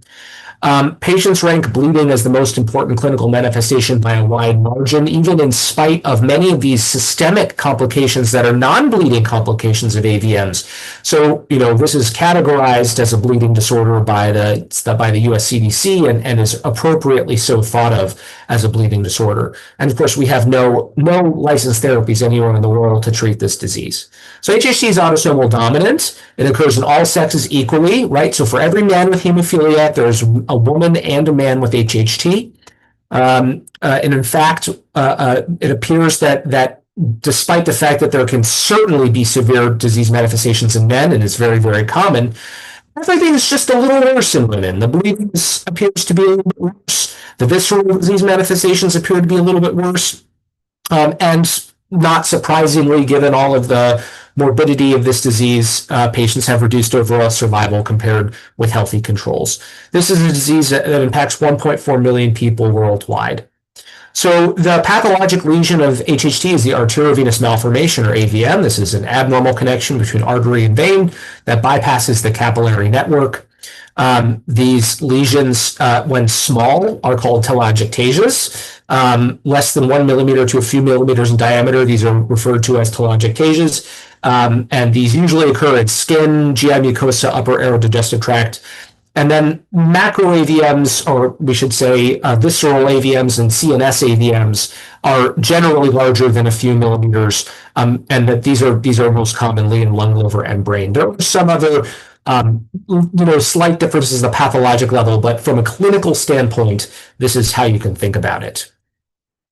HHT is a disease of the transforming growth factor beta bone morphogenetic protein, or BMP signaling pathway. So this is a reasonably complex figure, but basically the way to think of it is physiologic regulation of angiogenesis is highly connected with this signaling pathway. And there are two competing pathways. The ALK1 pathway, which acts as the brakes on angiogenesis. It slows down angiogenesis. And the ALK5 pathway, which acts as the gas on angiogenesis. It speeds up angiogenesis. It encourages angiogenesis. In HHT, you have a lesion in the ALK1 pathway. So either ALK1 itself, endoglin, its critical co-receptor, or any of the other proteins along that side of the pathway, which can include BMP9, which can include SMAD4, you develop essentially an exaggerated and excessive angiogenic signal from the time you're a fetus inside the womb. And that results in excess angiogenesis at baseline, abnormal blood vessels, fragile blood vessels that are very readily bleed, as well as the visceral manifestations of HHT with the AVMs inside the organs. This is made worse by what we call second hits. And when I'm saying second hits, I'm not talking about a second genetic hit, although there is some evidence for that. I'm talking about an environmental hit. So trauma, right, which normally in the human post-birth, it stimulates angiogenesis to allow for a nice blood supply to heal that traumatized tissue. It's excessive in these patients. So the response to trauma, the angiogenic response to trauma is excessive. The angiogenic response to hypoxemia is excessive. And so that leads to these vascular lesions.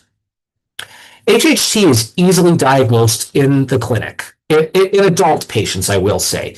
So because children with HHT may not have yet developed certain manifestations, it can be tougher to use these criteria in children. And in children, the best thing to do is look at the parents, to be quite frank. One of the two parents is likely old enough to have developed enough of these manifestations to make the diagnosis. And if the kid is having recurrent nosebleeds and the parent has HHT, that kid has HHT until proven otherwise. You need genetic testing to confirm in most children, and we like genetic testing to confirm in the adults. But the criteria for clinical criteria for diagnosis are called the Curacao criteria. This is spontaneous or recurrent epistaxis, mucocutaneous telangiectasias, which are typically on the lips, the tongue, the palate, the face, and the tips of the fingers. Okay, and these are not like spider-looking vascular lesions, like in patients with cirrhosis.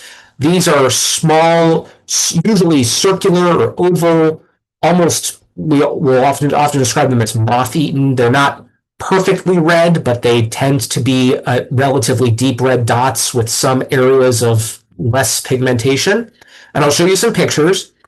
Visceral AVMs, obviously, you only can diagnose those with imaging. But family history, you don't need imaging. Nosebleeds and telangiectasias, you just talk to the patient and look at the patient. You don't have to disrobe the patient, right? You just look at their hands and their face and their mouth. It's very easy. And if you have 2 of those 4 criteria, that's possible HHT, and that's deserving of genetic testing to confirm. And if you have 3 or 4, then you have definite HHT, even without genetic testing.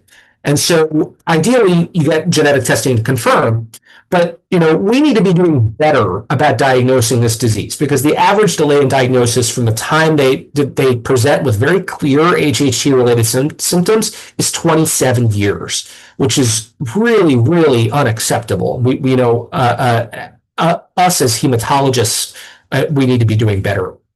Mucocutaneous telangiectasias, this is an example for some of my patients. These are really extensive, okay? You're not going to see any children with telangiectasias this extensive. You might see 1 or 2. All you need is 2 to satisfy the criteria, just 2. So, if you look at the parents and you see 3 or 4 or 5 or 6 or 10, right, then you know that they're meeting that criterion. Here are some examples in the mouth. These are big. Relatively speaking, these are just very, very obvious examples. Most patients, they're smaller than this. But again, if you see a circular oval lesion, that's just purely a red telangiectatic lesion, that is a classic HHT lesion. In the intestines, right, these telangiectasias are present in up to 3/4 of patients with HHT.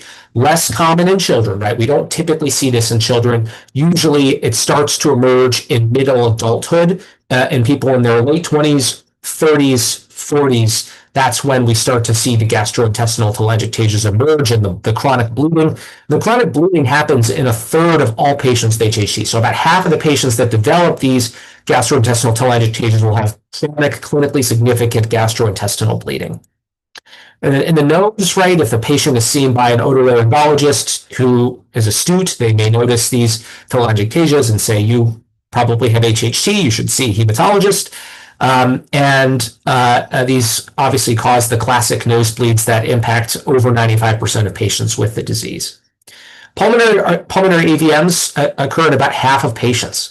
These are really problematic from a thrombosis hemostasis standpoint, right? So they can bleed, which can be fatal, right? If you have a pulmonary AVM hemorrhage, patients can develop hemoptysis and hemothorax and all sorts of issues, which is obviously a big problem. That's rare, thankfully. But the other complications of pulmonary AVMs are not so rare, and stroke is actually a major one because the lungs act as a critical filter. And so when there's some small amount of clot that embolizes that would have just been caught up in the lungs, right, it can pass across a pulmonary AVM and embolize to the brain and cause a really substantive or significant stroke.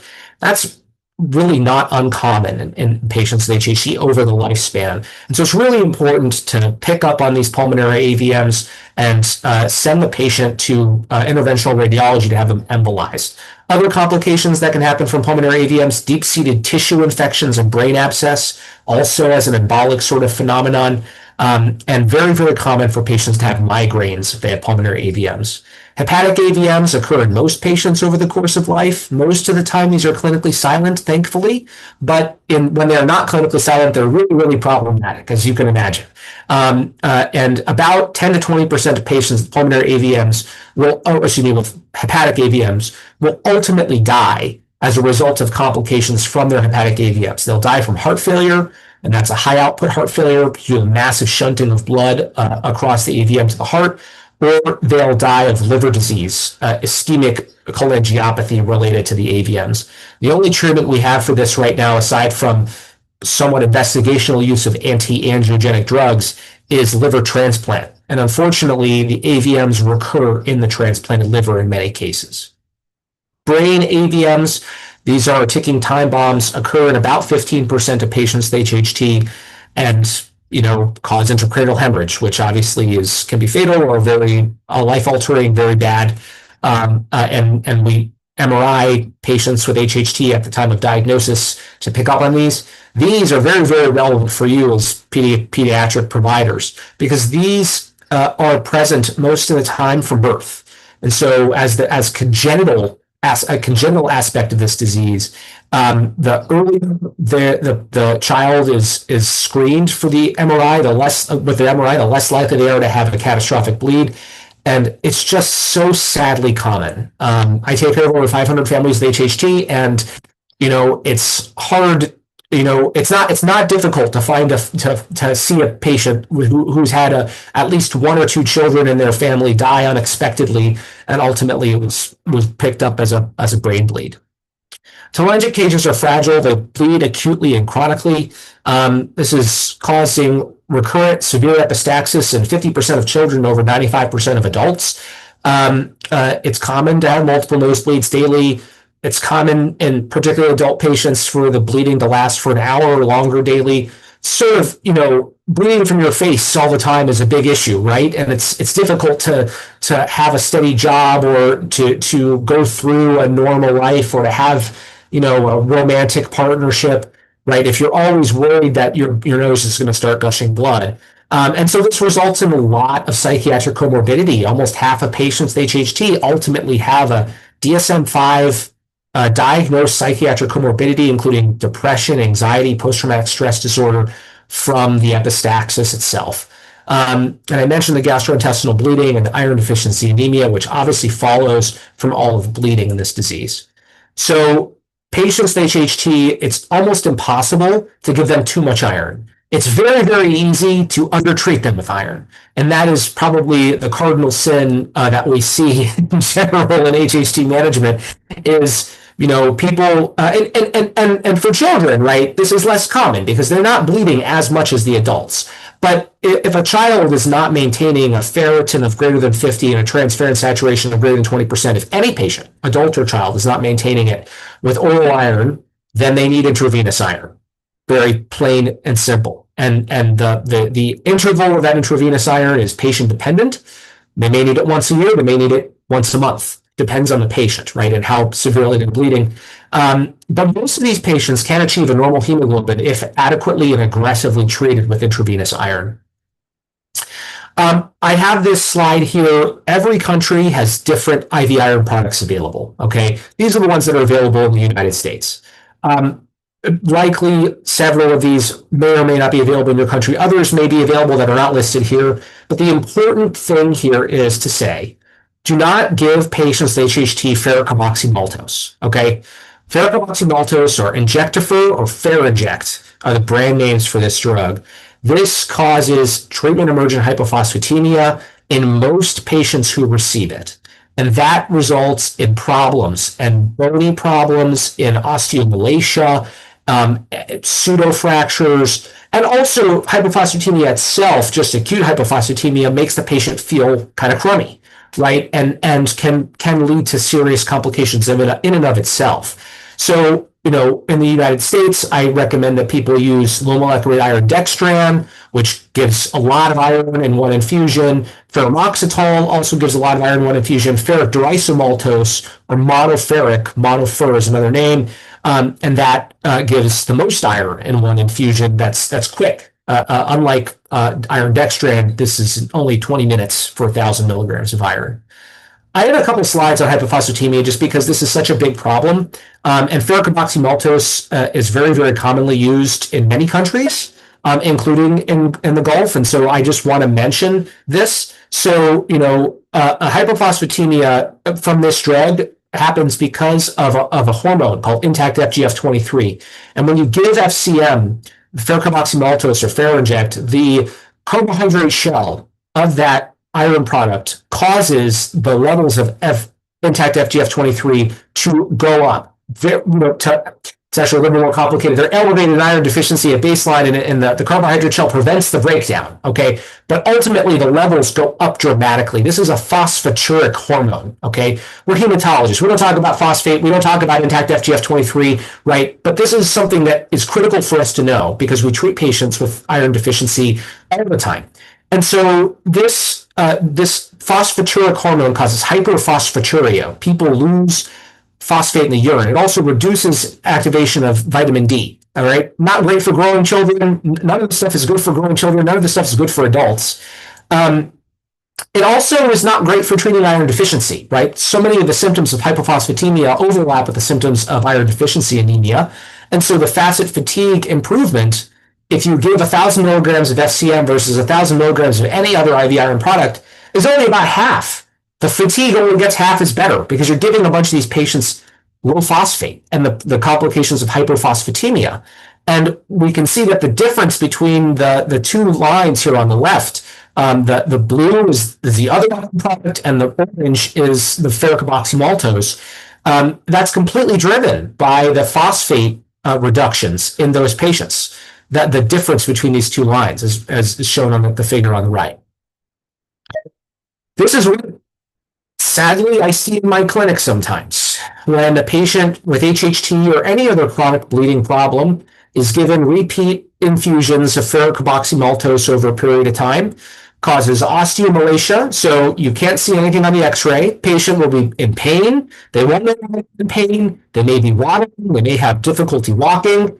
They may have pain in their shoulders. It really can happen anywhere, right? And then you get an x-ray. The x-ray looks normal. You get an MRI, and you see these white voids in the femoral necks there. This was from a 45-year-old patient, okay, who had chronic gastrointestinal bleeding, who had been treated with ferric carboxymaltose regularly for a couple of years.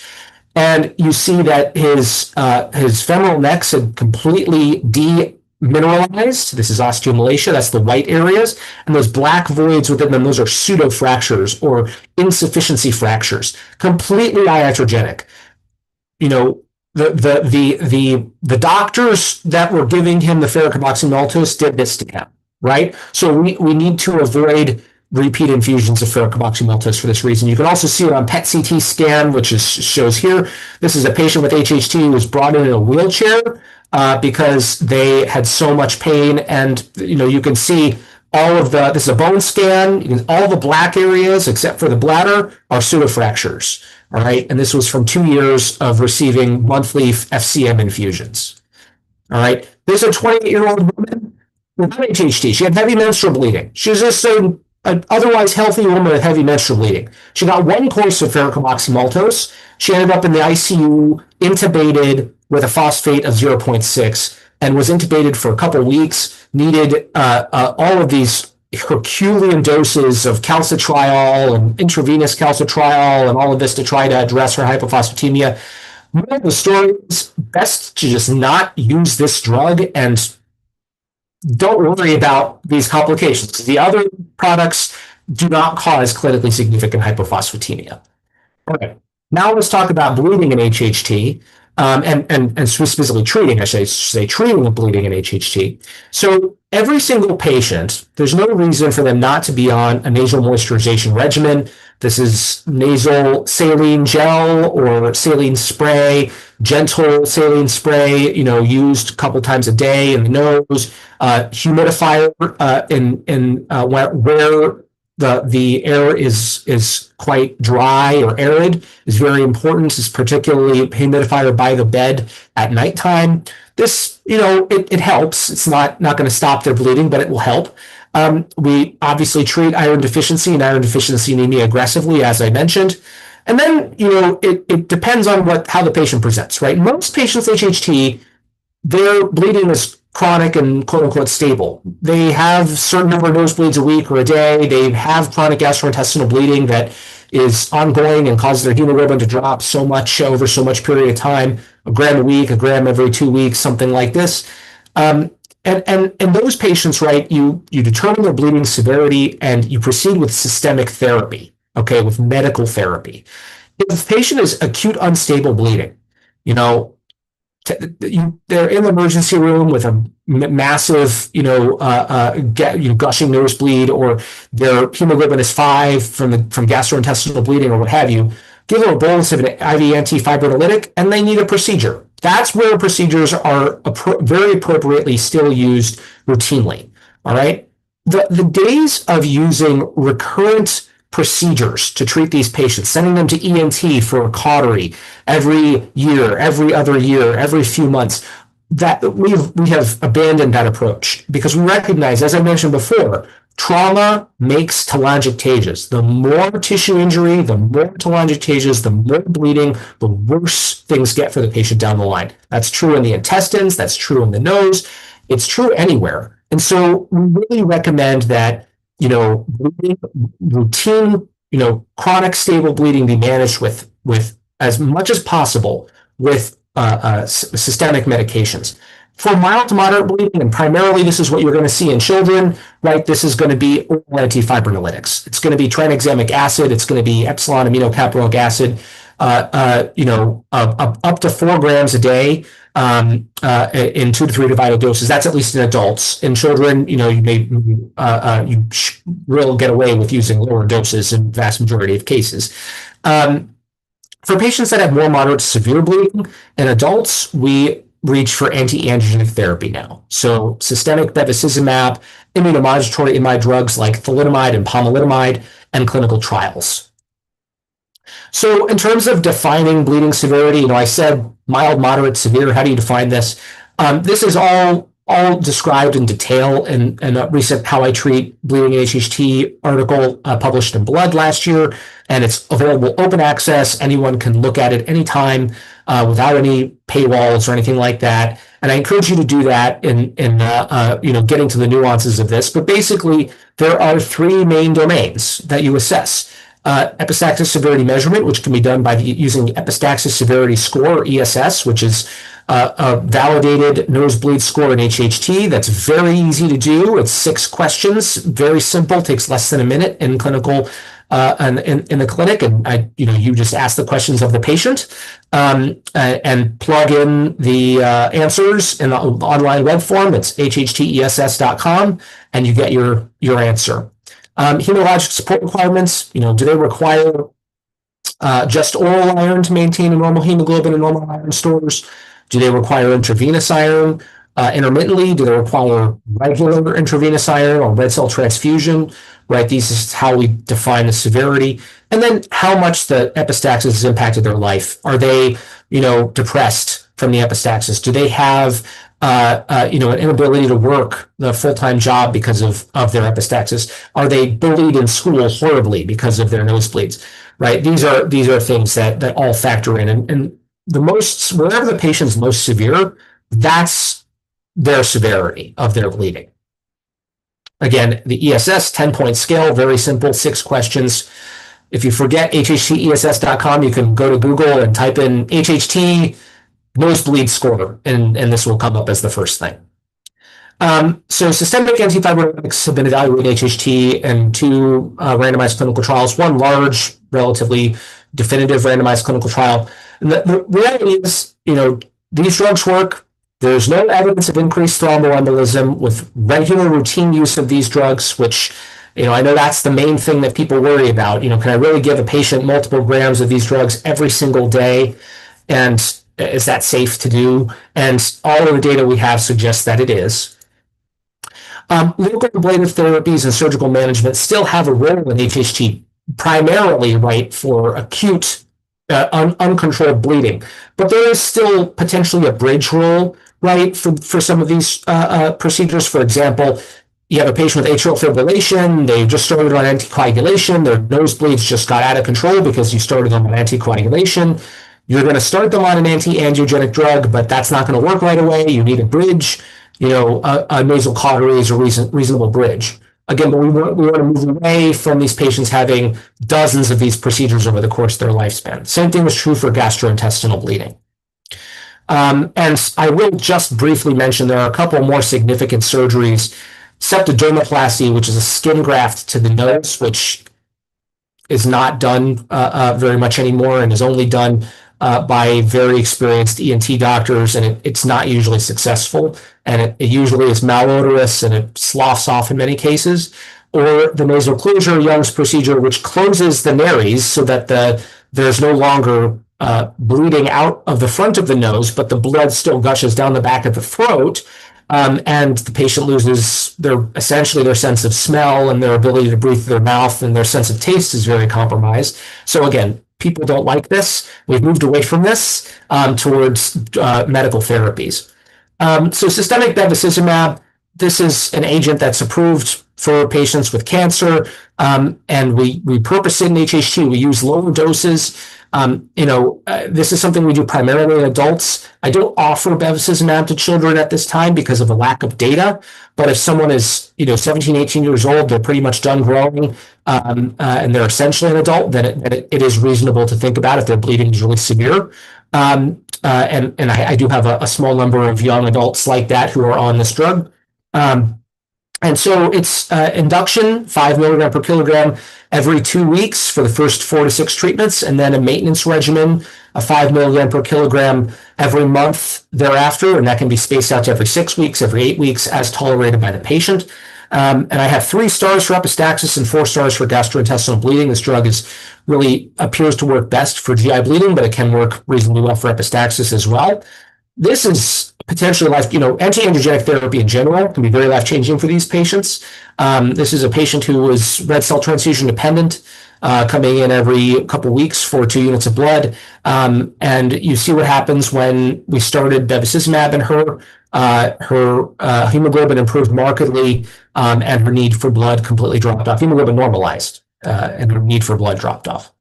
The anti-angiogenic nature of these agents can be visualized. The telangiectasias in their face, their lips, their fingers can fade away, can shrink down and fade away, which is very satisfying for everybody involved.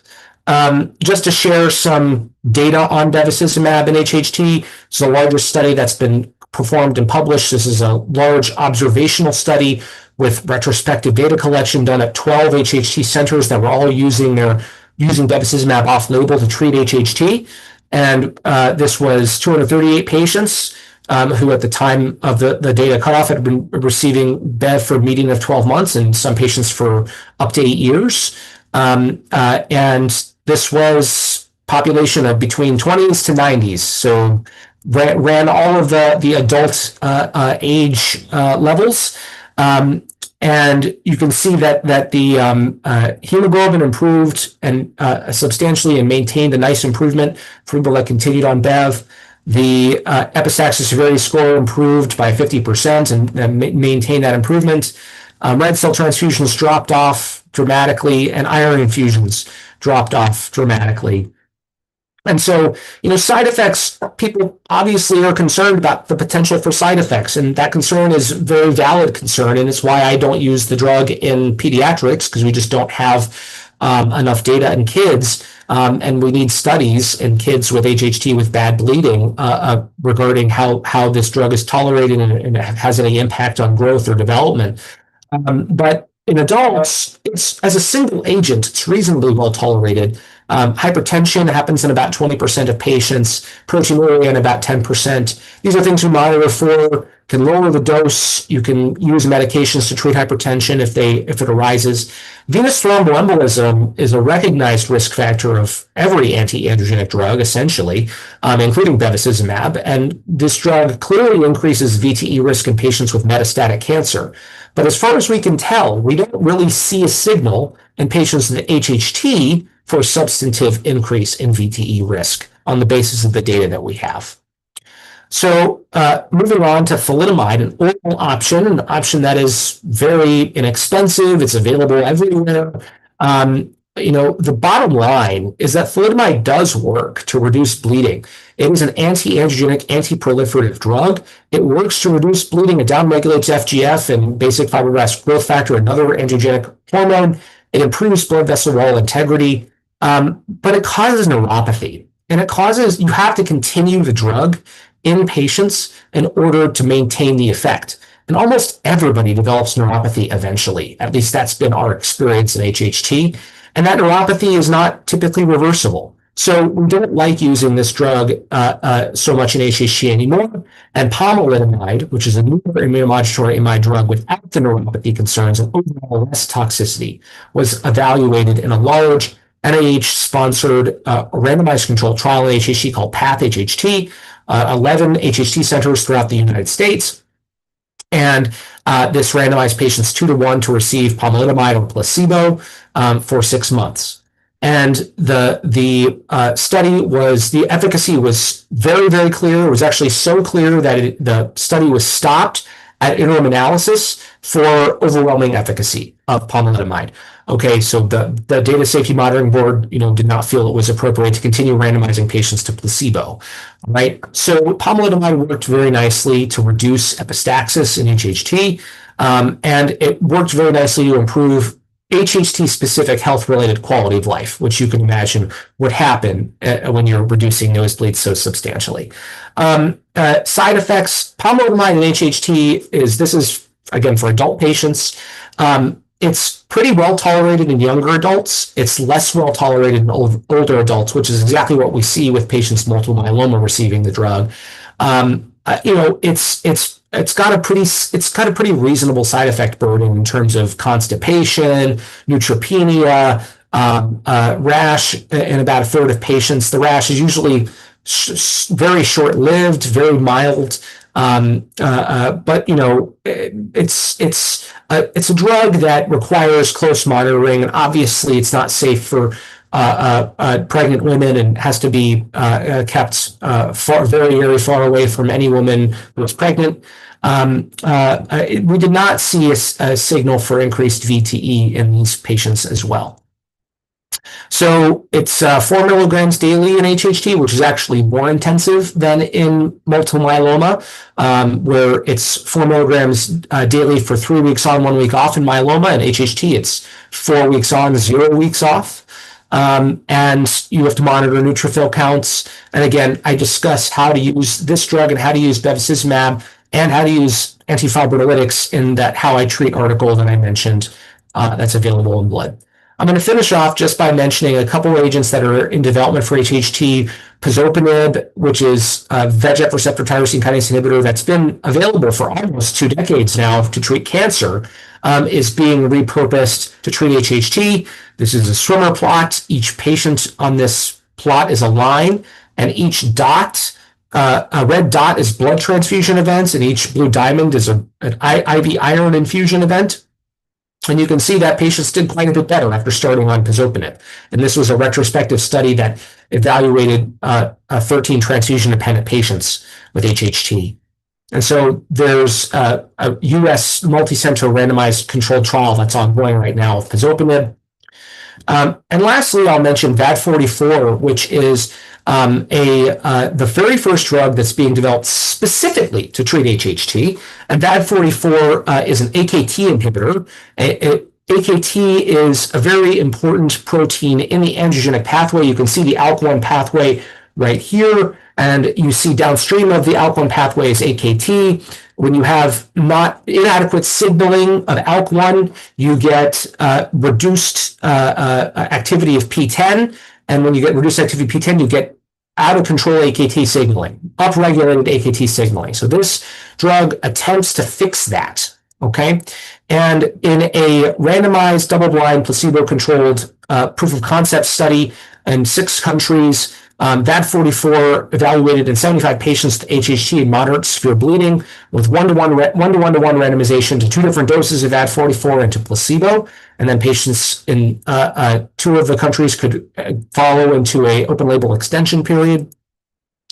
We can see after only 12 weeks that there was a substantial dose-dependent improvement in epistaxis parameters in these patients. And then when we look at the long-term extension, this is going out to month 9, most of the patients had, over 50%, approaching over 75% reduction in their epistaxis burden. Like with other drugs, the telangiectasias with this drug remodel and can fade away. And of course, patient global impression of change was very clearly dose dependent, and patients were much happier on the drug than placebo, and on higher doses of the drug than lower doses of the drug. So to finish off, I'll just mention recommended AVM screening for pulmonary AVMs. This is what's called an echo bubble study, or transthoracic echocardiogram with agitated saline contrast. And this is recommended every 5 years in patients with HHT to look for pulmonary AVMs. The same thing is, it's also very important, and this is indicated in everyone, okay, because pulmonary AVMs are very common.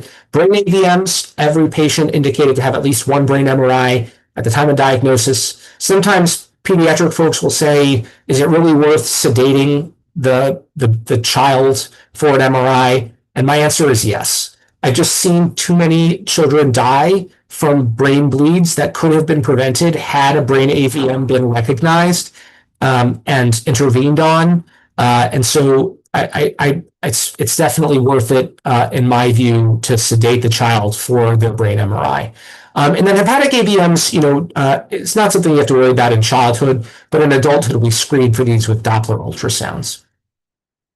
Visceral AVM management, pulmonary AVMs, refer to interventional radiology for embolization. Brain AVMs, refer to neurosurgery. They may need surgery. They may need an endovascular procedure from like neurointerventional radiology. Stereotactic radiation can actually also be used for brain AVMs. And sometimes they're not accessible, or they have characteristics that make them very low risk, and they can be monitored. Liver AVM is a challenging issue. As I mentioned, it's really just liver transplant. We use some systemic bevacizumab in these patients as a bridge to transplant because it can help. But obviously it's not easy to get a liver transplant. So just some additional resources, hhtguidelines.org, the Second International HHT Guidelines. This covers everything, the bleeding aspects, the non-bleeding aspects, anemia, anticoagulation in this disease, all of it. And then if you don't want to go to the full guidelines, you can look at guidelines highlights for the hematologist I published in Blood a few years back. And of course, How I Treat Bleeding in HHT published in Blood. All three of these are open access, available to everyone at any time you need to look at them. So thank you.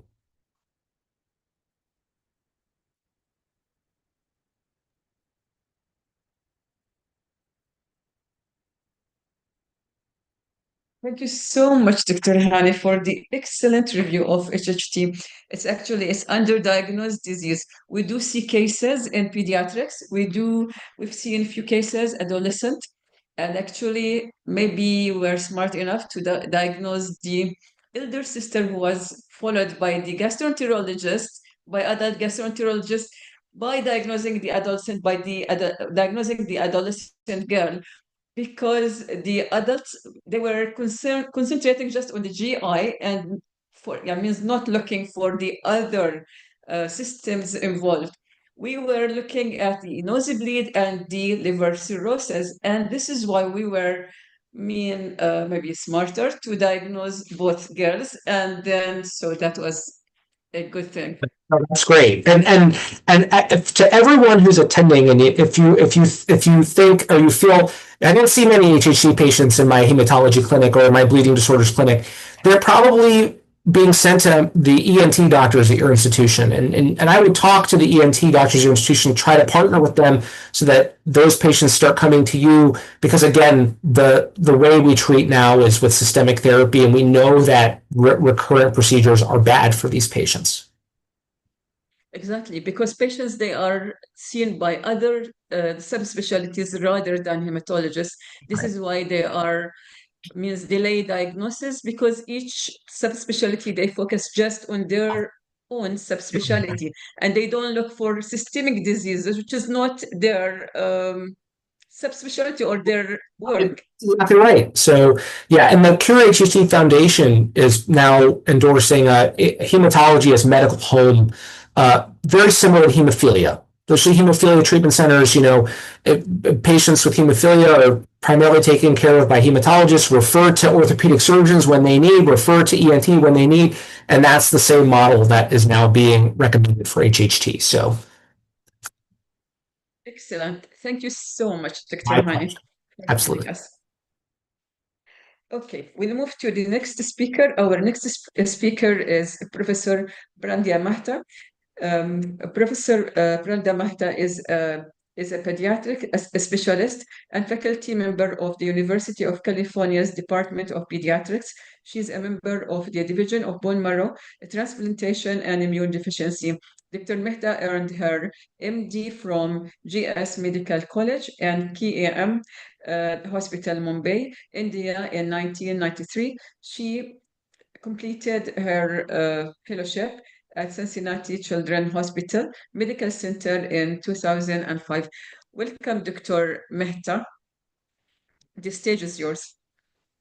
All right. Well, thank you. Let me first thank Dr. Najat and the team for inviting me to give the talk today. Let me share my screen and tell me if you... We can see, but put it on do you see the slides?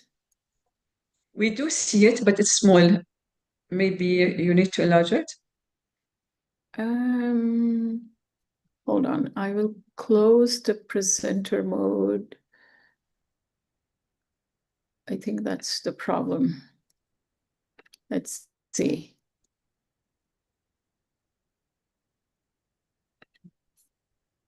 How about now? Is it still small? Yeah. Okay. You know, I'm going to let go of the presenter mode and try this. Is this better? I feel it's the same size. Oh, hold on.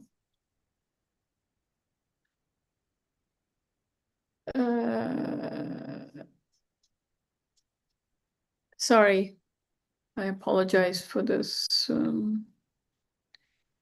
Maybe you need to put it on the slideshow. Is this good? It is on not the bad, but slideshow. it's still not still a little small. This is full mode. It's okay, it's all right.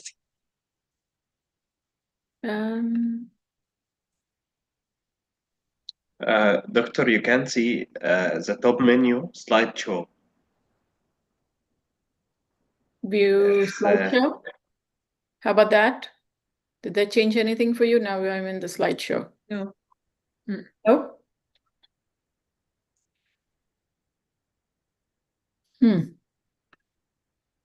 Close the presentation and open it again, please. You can close it and open it again. Okay, hold on.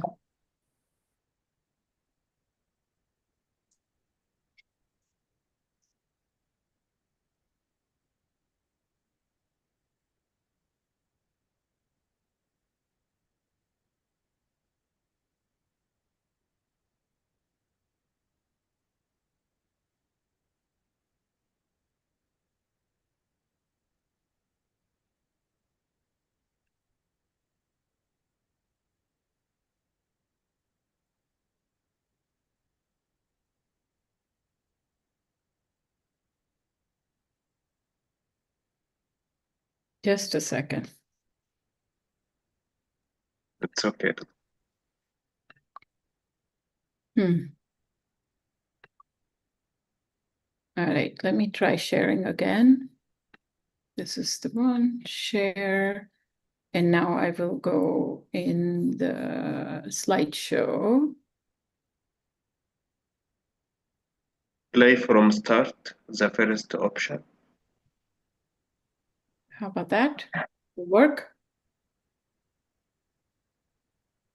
It's in your end, it's showing it's working. Yeah, it's showing the whole thing. We cannot see it. Nothing? It says you are screen sharing. You can't see anything? We can see it, but it's small. You can, It's all right. you can share your presentation to me by email. I will send you my email so I can share it from my end and I give you the control, okay? Only problem is it has too many pictures. I'm worried it won't come through. Dr. Mahta, it's all right. Please start your presentation. All right, but you can see the whole content on a slide. Yes, we can see it. It's just small, but we see it. It's okay. Okay, so sorry, apologies. It's all right, no problems. Anyway, we'll get going. So we know that bone marrow failure can be congenital or acquired. Today, we are going to focus on congenital marrow failure syndromes that are listed here and focus on some of them. But important thing to remember is even though they are rare, they do account for about 30% of pediatric aplastic anemia. And that's why it's important to learn about them more. So there are certain common features amongst most of the marrow failure syndromes. One, they are rare. Usually onset is early in life. A lot of them are associated with short stature and growth failure, progressive bone marrow failure, congenital anomalies, and increased risk for leukemia and other cancers. The good news is the novel molecular determinants are being identified, and that helps with the correct diagnosis, which used to be challenging in the past. Again, why is it important? Because it actually has treatment implications. Treatment may need to be modified or will be entirely different. Some of the conventional treatments may be too toxic due to their chemotherapy and radiation hypersensitivity. Also, it's very critical to have the correct diagnosis in terms of when we are selecting related donor for transplant and other medical managements like screening for cancers and family planning. So Fanconi anemia is the commonest marrow failure disorder, and we really know a lot more about this disease, and we have learned about other disorders based on this disease. So I will focus a little bit more on this to give the idea of the progress that has been made over last decade or more. So again, it is autosomal recessive for most part. In recent years, this X-linked and dominant negative inheritance has been described, and 23 separate genetic defects lead to reduced ability of DNA repair. So here, this just shows that FA pathway is involved in DNA damage repair. So normally, when there is DNA damage, the FA pathway helps with the DNA repair. But when there is FA genes are missing, the DNA repair doesn't happen. And this leads to most of the manifestations and also the hypersensitivity to chemotherapy and radiation that we see in FA and some of the other marrow failure disorders. Again, most common inheritance is autosomal recessive, where both parents are carriers. They have a 1 in 4 chance of having a normal child, 50% risk of having carrier children, and 1 in 4 chance that a child will be affected with the disease of Fanconi anemia. And this child can have short stature, some of the FA faces, as shown here, triangular face, depressed nasal bridge, hypertelorism are some of them, microcephaly. Board questions for the trainees, absent thumb, absent radius, we all know can be associated with Fanconi anemia. However, as shown here, it's important to keep in mind that they can have other upper extremity abnormalities too. This is classic cafe au lait spot. Not everybody will have it, but when it's there, it helps. It's not diagnostic of FA, but commonly seen. If you can look in the lower right corner, the patient also has hypopigmented patches. So this is also not uncommon and should be looked for in these patients. Kidney abnormalities are common. These are 2 examples of extreme abnormalities of horseshoe kidney and cross-fused ectopia. Essentially, every organ system can be affected in FA and may need specialty care for each of them. These are all the complex and variable phenotype listed here. Again, the important point to remember is that almost 25% of the children with FA have no external abnormalities. And these are the patients that sometimes get missed in terms of making the diagnosis. Progressive bone marrow failure usually starts in the first decade of life. It starts with thrombocytopenia being the first, followed by other cell lines. And by 40 years of age, 90% of them have some hematological abnormalities. Severe aplasia develops over a period of months to years. No way to predict who is going to progress how fast. And that's why we need close monitoring. These patients also remain at very high risk of developing myelodysplastic syndrome and acute myeloid leukemia, with a cumulative risk of about 35% by age 40. Again, these important to remember that the patients may present as adolescent and young adult directly with MDS or leukemia without having history of prior bone marrow failure. So it's important to make the right diagnosis and not treat them like MDS without underlying Fanconi anemia. Common solid tumors in FA are squamous cell carcinoma of head and neck and vulva and cervix.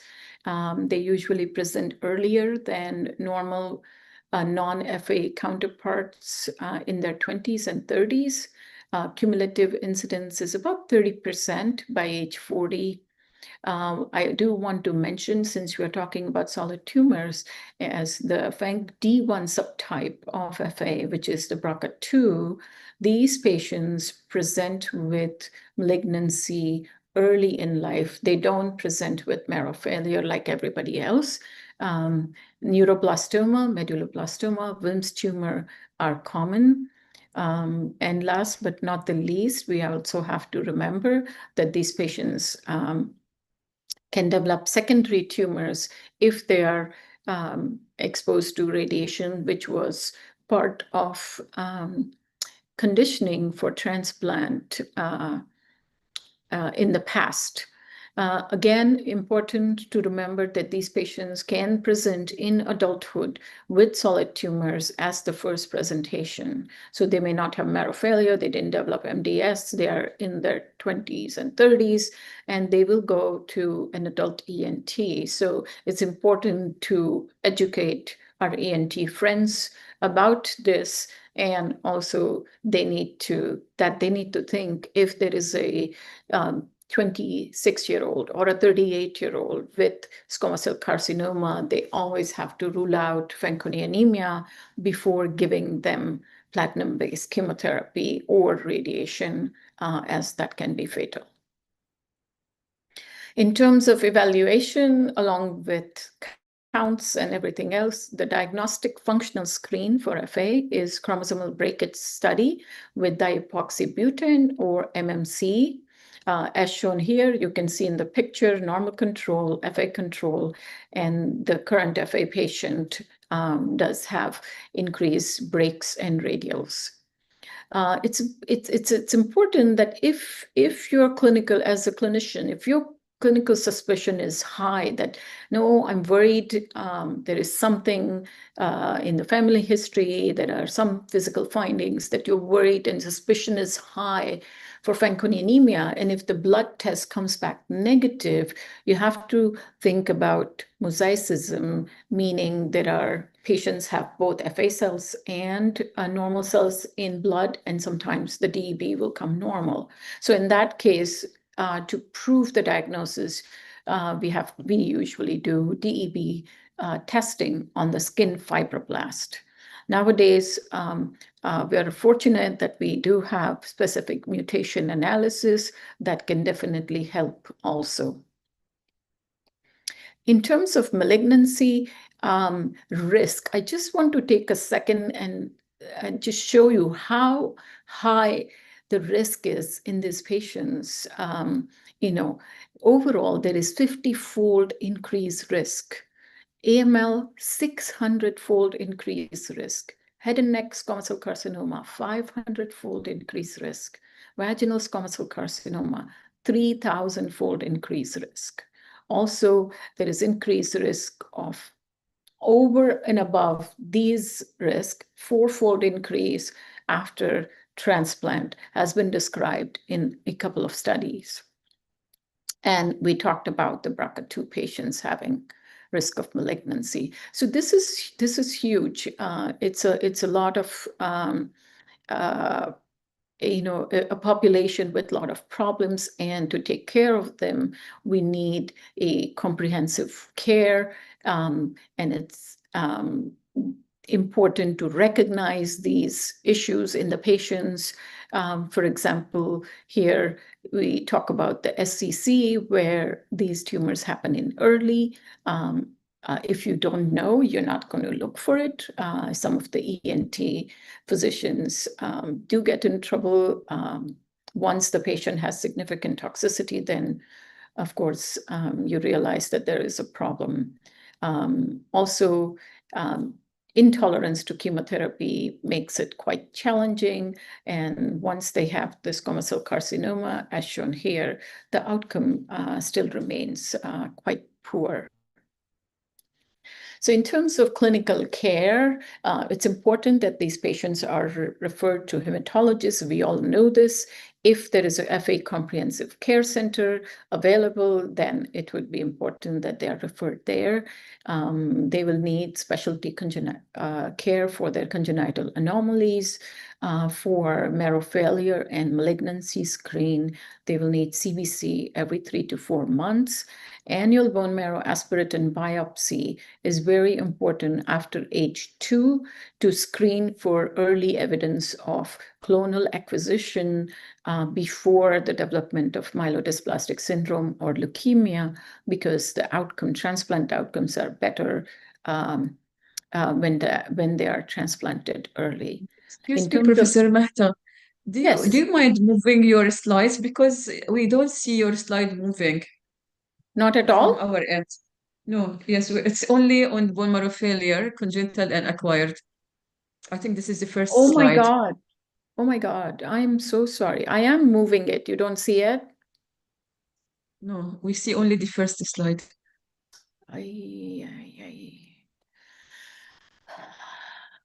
I'm so sorry. How about now? If I Fanconi, yes, Fanconi anemic clinical care. Yeah. Yeah. So sorry. These were the clinical features I showed. I apologize. Let's do it this way, so that way we can at least see the slide. Is this better? Yeah. This is the progressive marrow failure, MDS, solid tumors, DB testing, malignancy risk, squamous cell carcinoma having very poor outcomes, and here's the clinical care. So we were talking about the annual bone marrow after age 2, and for solid tumors, we usually recommend that patients should see ENT starting age 10 or 1 year after transplant. For women or girls, annual gynecological surveillance to start at menarche or age 16. More recently, for esophageal carcinoma, we've started screening with upper GI scope at age 18, and then annually. And last but not the least, we always recommend HPV vaccine because we know HPV plays a role in squamous cell carcinoma for development. So in terms of broad treatment options for FA, this is where things were historically 20 years ago when I started doing this. At diagnosis, you do complementation grouping. We now don't do complementation. We do genetic NGS and genetic variants. We address the anomalies. And when patients have mild bone marrow failure, we just waited and watched carefully with the annual bone marrow. For moderate bone marrow failure, some patients tried androgen. Again, it's not curative. We'll talk about it. And for severe bone marrow failure, they received bone marrow transplant. So clearly, there was need for effective novel preventive strategies or therapies with better toxicity profile in this mild bone marrow failure while we're waiting to do something, right? We've been doing androgens for 40, 50 years. There has been so much research, but not a single new agent.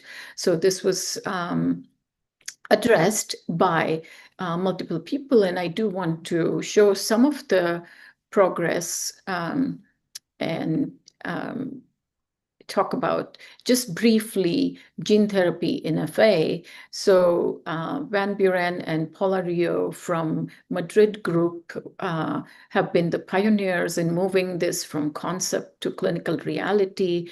They've been working on this for 15 plus years, and they did 2 clinical trials. The first one, the FANCO-STEM trial, was to see, can we mobilize enough CD34 cells using GCSF and plerixafor? That was the first hurdle, right? Fanconi anemia patients don't have enough stem cells. So that was a first step. And the second step, after we get the stem cells, once they are cryopreserved and then following transduction, if you infuse into the patient, are we going to see improvement? So on the first study, what they were able to show that, number one, you can mobilize from FA patients safely. We can mobilize significant numbers if the mobilization happens in early stages of bone marrow failure and not in the late stages. And 2 other things: younger the patient, better. So they said younger than 6 years old did better mobilization, because again, the fourth point being they had higher basal bone marrow CD34 cell numbers. Over time in FA, you're losing stem cells, right? So if you collect early, it's going to be more successful. So that was one of the first things they showed. Once they were transduced and reinduced, what they were able to show was progressive gene marking increases in peripheral blood and bone marrow, as shown here. This is peripheral blood and this is bone marrow. And the next piece was they were able to show hematologic stability. So here in this Lancet paper, they showed that the accelerated engraftment of corrected stem cells in early stages of disease prevents bone marrow failure progression in long term. So for example, this red arrow is where patients got the transduced cells. Here is their projected decline, and here is what happens after the stem cells, right? So again, not a robust, but definitely much better than where we were. So, historically, we've always thought of gene therapy having some advantages over bone marrow transplant in terms of you don't require a donor, there is no conditioning, so the hospitalization is small, there's no risk of GVHD. However, the disadvantages or the limitations are that currently it's only available for FANC-A. Also, it does not guarantee that patients will not need bone marrow transplant. What about the cells that are uncorrected? Do they still remain at risk of malignancy? Those are some of the questions, and it is considered experimental therapy as against transplant, which is a proven therapy. However, I want to show you that in 2002 was the first paper in FA gene therapy, and in 2024, just a few months ago, the Rocket Pharma has submitted the application to European Medical Agency for approval, and FDA submission is also in progress. Again, I'm not saying gene therapy is there where we have transplant outcomes, but to even be available is a great thing. It's one extra option for these patients. What about other targets that we can exploit in Fanconi anemia? So we know that reactive oxygen species plays a role in marrow failure in patients with Fanconi anemia. The question is, can we do something about this? So at our center, one of our partners, Dr. Kishan Peng, had shown that antioxidant therapy with quercetin prevents marrow failure and also even leukemic transformation in Fanconi mice. And we developed a clinical trial based on this. So to go over this briefly, what is quercetin? It is a naturally occurring flavonoid antioxidant. It is there is richest dietary sources include like onions, apples, tea, red wine. So all of us eat this every day. We just don't eat it in large amount. And it is inexpensive and generally regarded as safe. So it has wide range of activity, free radical scavenging, antioxidant, anti-neoplastic properties. And we made the hypothesis that if you inhibit ROS with quercetin therapy, we will not see progressive marrow failure and potentially we will prevent leukemia. Again, this led to the phase 1 study of quercetin and FA. And in the phase 1 cohort, we showed that it is safe, it is well tolerated, and we did the pharmacokinetics and identified an optimal dose. Then in the expansion cohort, we treated additional patients with this higher dose. And this study was just published last month, where here this shows the PK parameters and how with increasing dose we were able to achieve optimal exposure and also optimal ROS reduction as shown here in the final cohort. Overall, in all patients combined, the best hematological response was seen in platelet count, as shown here. In those patients, so there were 15 patients who had baseline cytopenia. Their counts were not normal, and 8 out of 15, these ones are shown in green here, showed some responses, so about 53%. Majority of the responses were in ANC, some hemoglobin, and platelets. These are patients who presented with cytopenias. So this is exciting, at least something. Can we do something so that maybe it will delay, it will hold on to the stem cells we have, it will delay the need for transplant, maybe we'll have, by then we will have gene editing, other things, and they may not need transplant. So anything we can do is great for these patients. Additional novel agents that have been tried in recent years include metformin. They showed 4 out of 13 patients showed response and about 30%. Currently, there is a human ALDH2 activator trial, which is a pharma-sponsored trial that is going on in the US. So it's really nice to see that there are more options coming on board for these patients and at the stage of mild marrow failure or no marrow failure. Just like gene therapy, you can start early. In terms of those who present with moderate cytopenia, androgens have been tried. They work in about 50% of the patients. On an average, they delay the further decline by 2 years. However, there are patients who are on androgens for a number of years.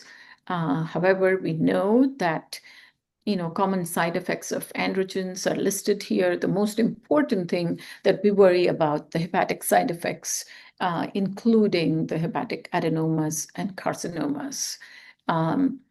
In recent years, lower doses and more frequent monitoring has improved the use of androgens. However, these are not curative, and currently the only potentially curative option for patients who progress to severe aplastic anemia or MDS or AML is bone marrow transplant.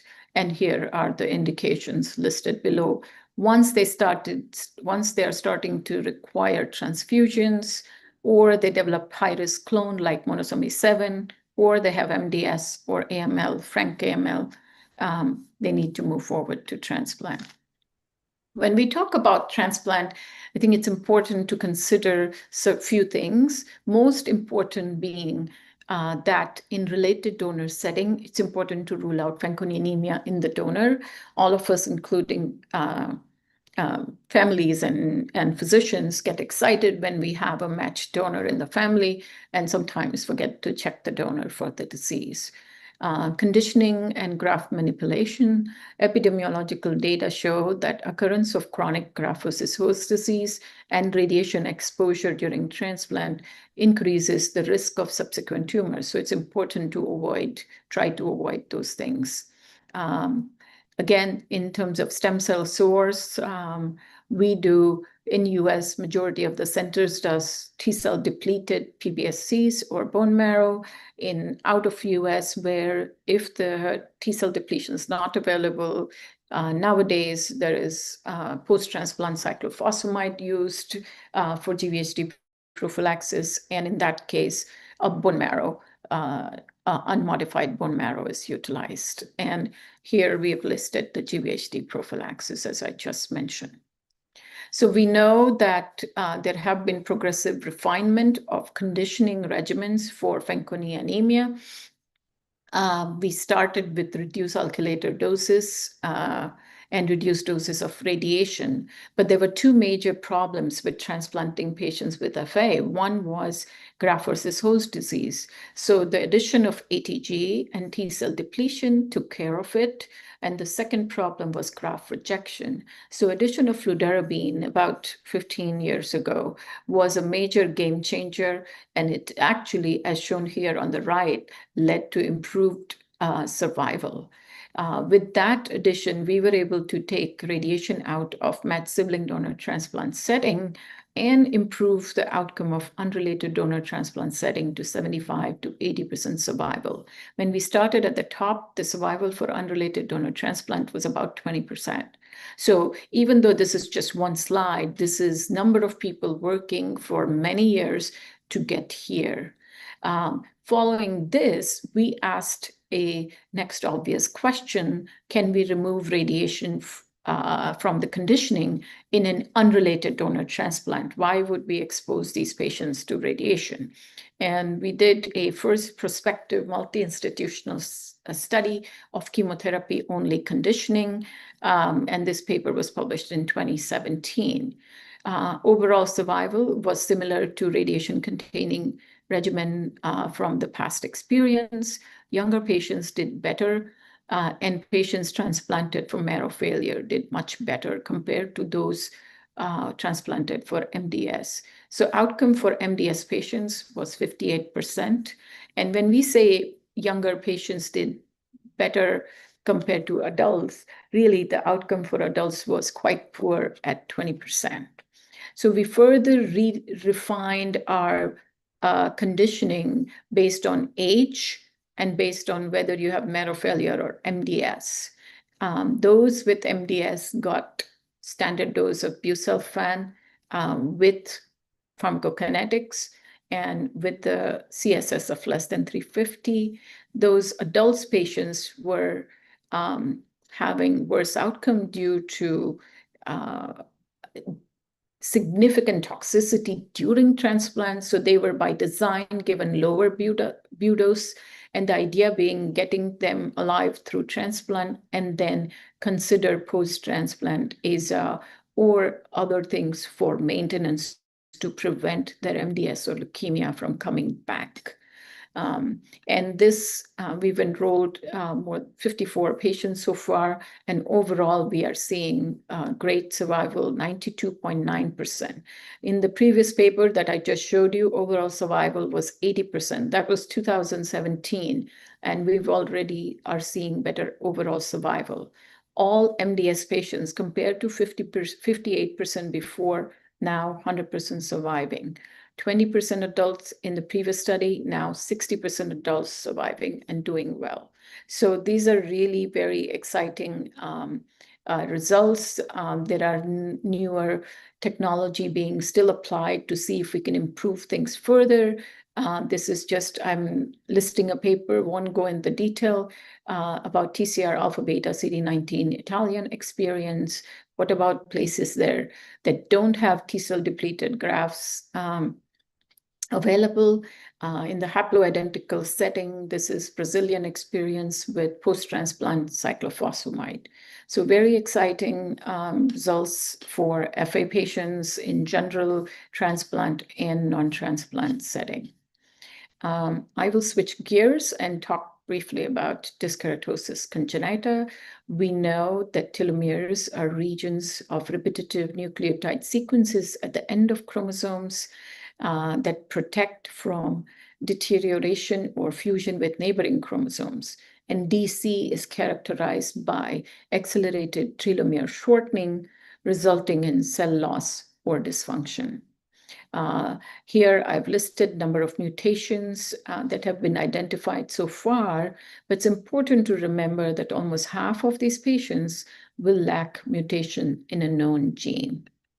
So diagnostic triad combined with bone marrow failure for dyskeratosis. This is a board question for trainees. Dystrophic nails, lacy reticular pigmentation, and oral leukoplakia. It's important to remember that this evolves with age and may not be present at diagnosis. Marrow failure may occur prior to the classic triad, and that's where the diagnostic dilemma comes, whether is this DC or not, because they may not have all these classic abnormalities. And a median age for marrow failure is about 12. And here are the pictures of dystrophic nails. Important physical exam is extremely important, can give us many clues when we are seeing these patients with congenital marrow failure syndromes. These are additional key clinical features that can help. Common things not to miss are these patients can have esophageal strictures. Over time, they can develop pulmonary fibrosis, liver cirrhosis. They can have enterocolitis and sometimes are circling the GI floors before making their way to us. HH syndrome, here's the picture of microcephaly and a very small cerebellum on an MRI of the brain. So it's important to keep some of these additional features in mind so that we can investigate the patient thoroughly when the diagnosis is not clear. Also, similar to FA, these patients also have cancer predisposition, as shown here. One of the important features of DC is genetic anticipation within the families.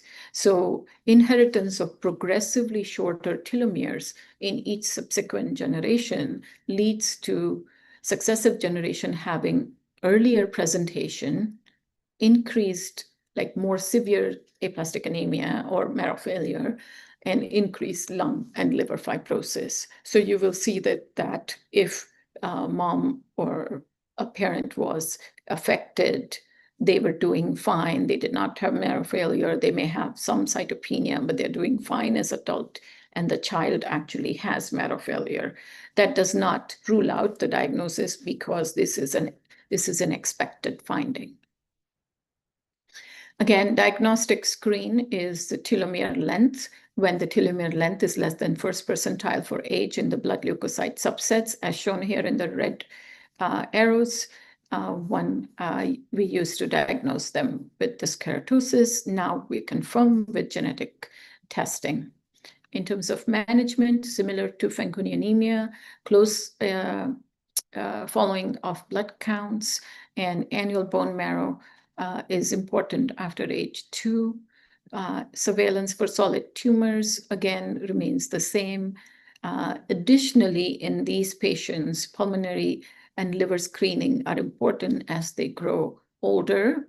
I have provided here, and similar to in previous slide, I provided the Fanconi anemia clinical care guidelines.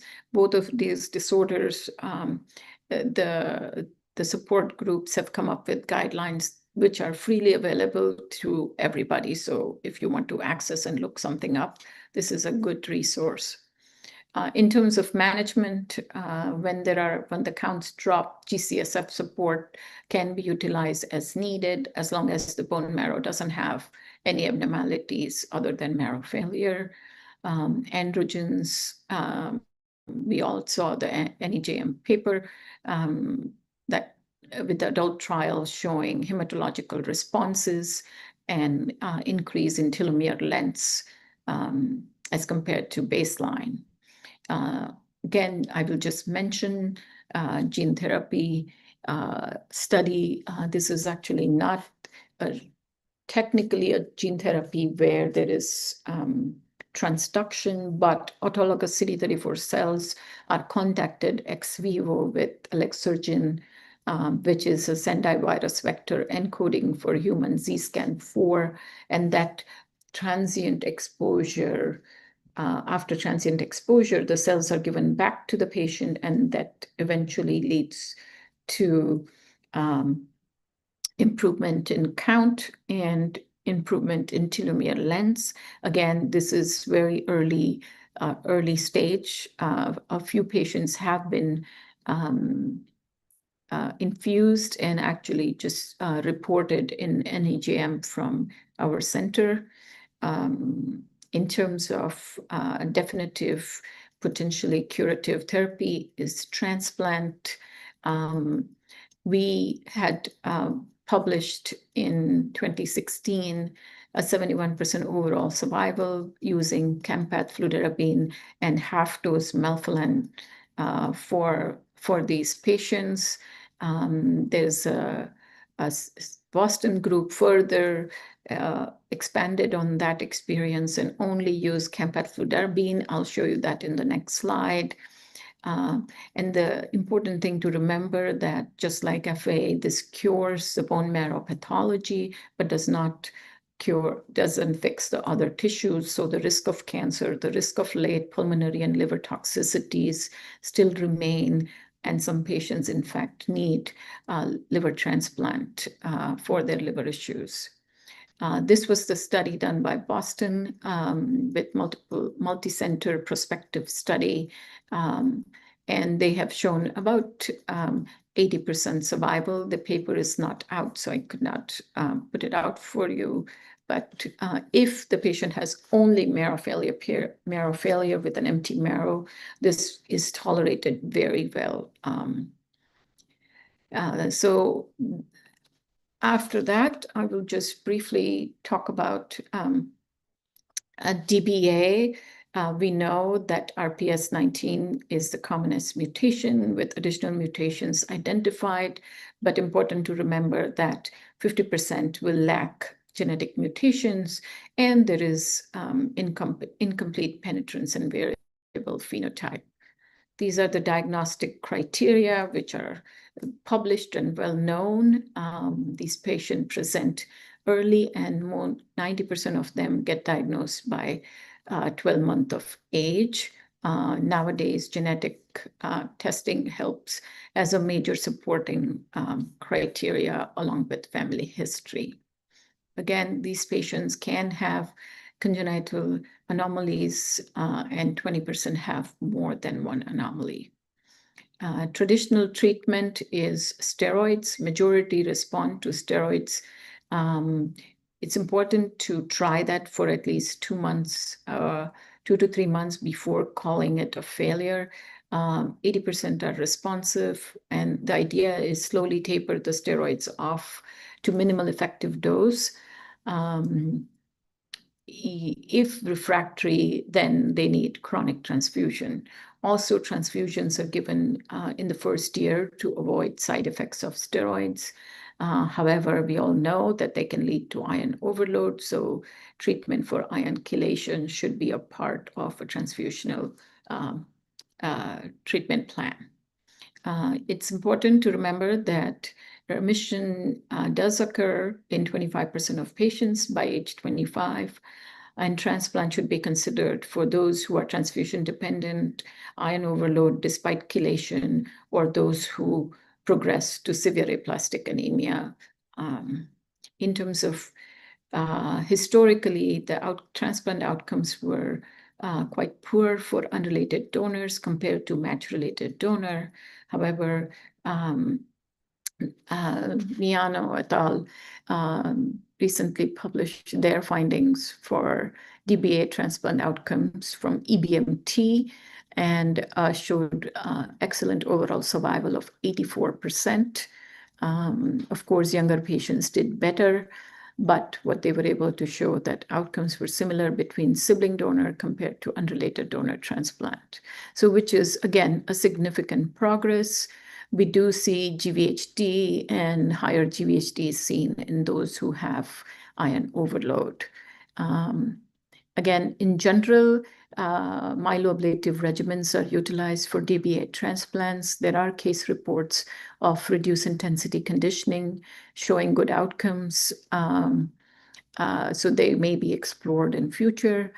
It's important that iron overload is reduced as much as possible to improve the transplant outcomes in these patients.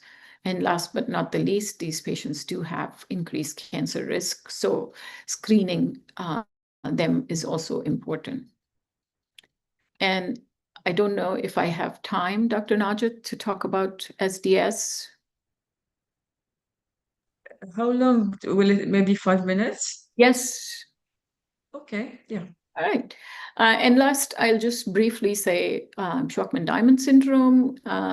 Again, remember 20% lack a known mutation. There are newer mutations being identified as listed here. Classic presentation of neutropenia, exocrine pancreatic insufficiency may not be there in 50% of the patients. So it's important to remember that and look for and test them when a patient presents with marrow failure. Again, risk of malignant transformation is seen in these patients, including AML and MDS, 10 to 35%. One important point I want to make here is these patients are commonly, they can have isochromosome 7 and deletion 20q as a common finding. And just having these two chromosomal finding does not mean they need to move to transplant. These are common. They've been shown that these patients, isochromosome 7 does not progress to MDS. Risk of MDS is progression to MDS is low. So only if these are associated with other MDS findings like dysplastic features or other chromosome abnormalities, then they would move to transplant. Again, management is management of neutropenia with GCSF, pancreatic insufficiency, annual bone marrow, very important. The sooner we take them to transplant before transformation is better. And when they develop severe aplastic anemia, they need transplant. Again, reduced intensity conditioning is used for transplanting these patients with excellent survival for those who present with marrow failure and poor survival for AML. More recently, there have been triosulfan-based conditioning regimen as listed here. And this is an older publication, but we have just finished a prospective study where there were SDS patients enrolled on triosulfan study, and they've tolerated the conditioning quite well.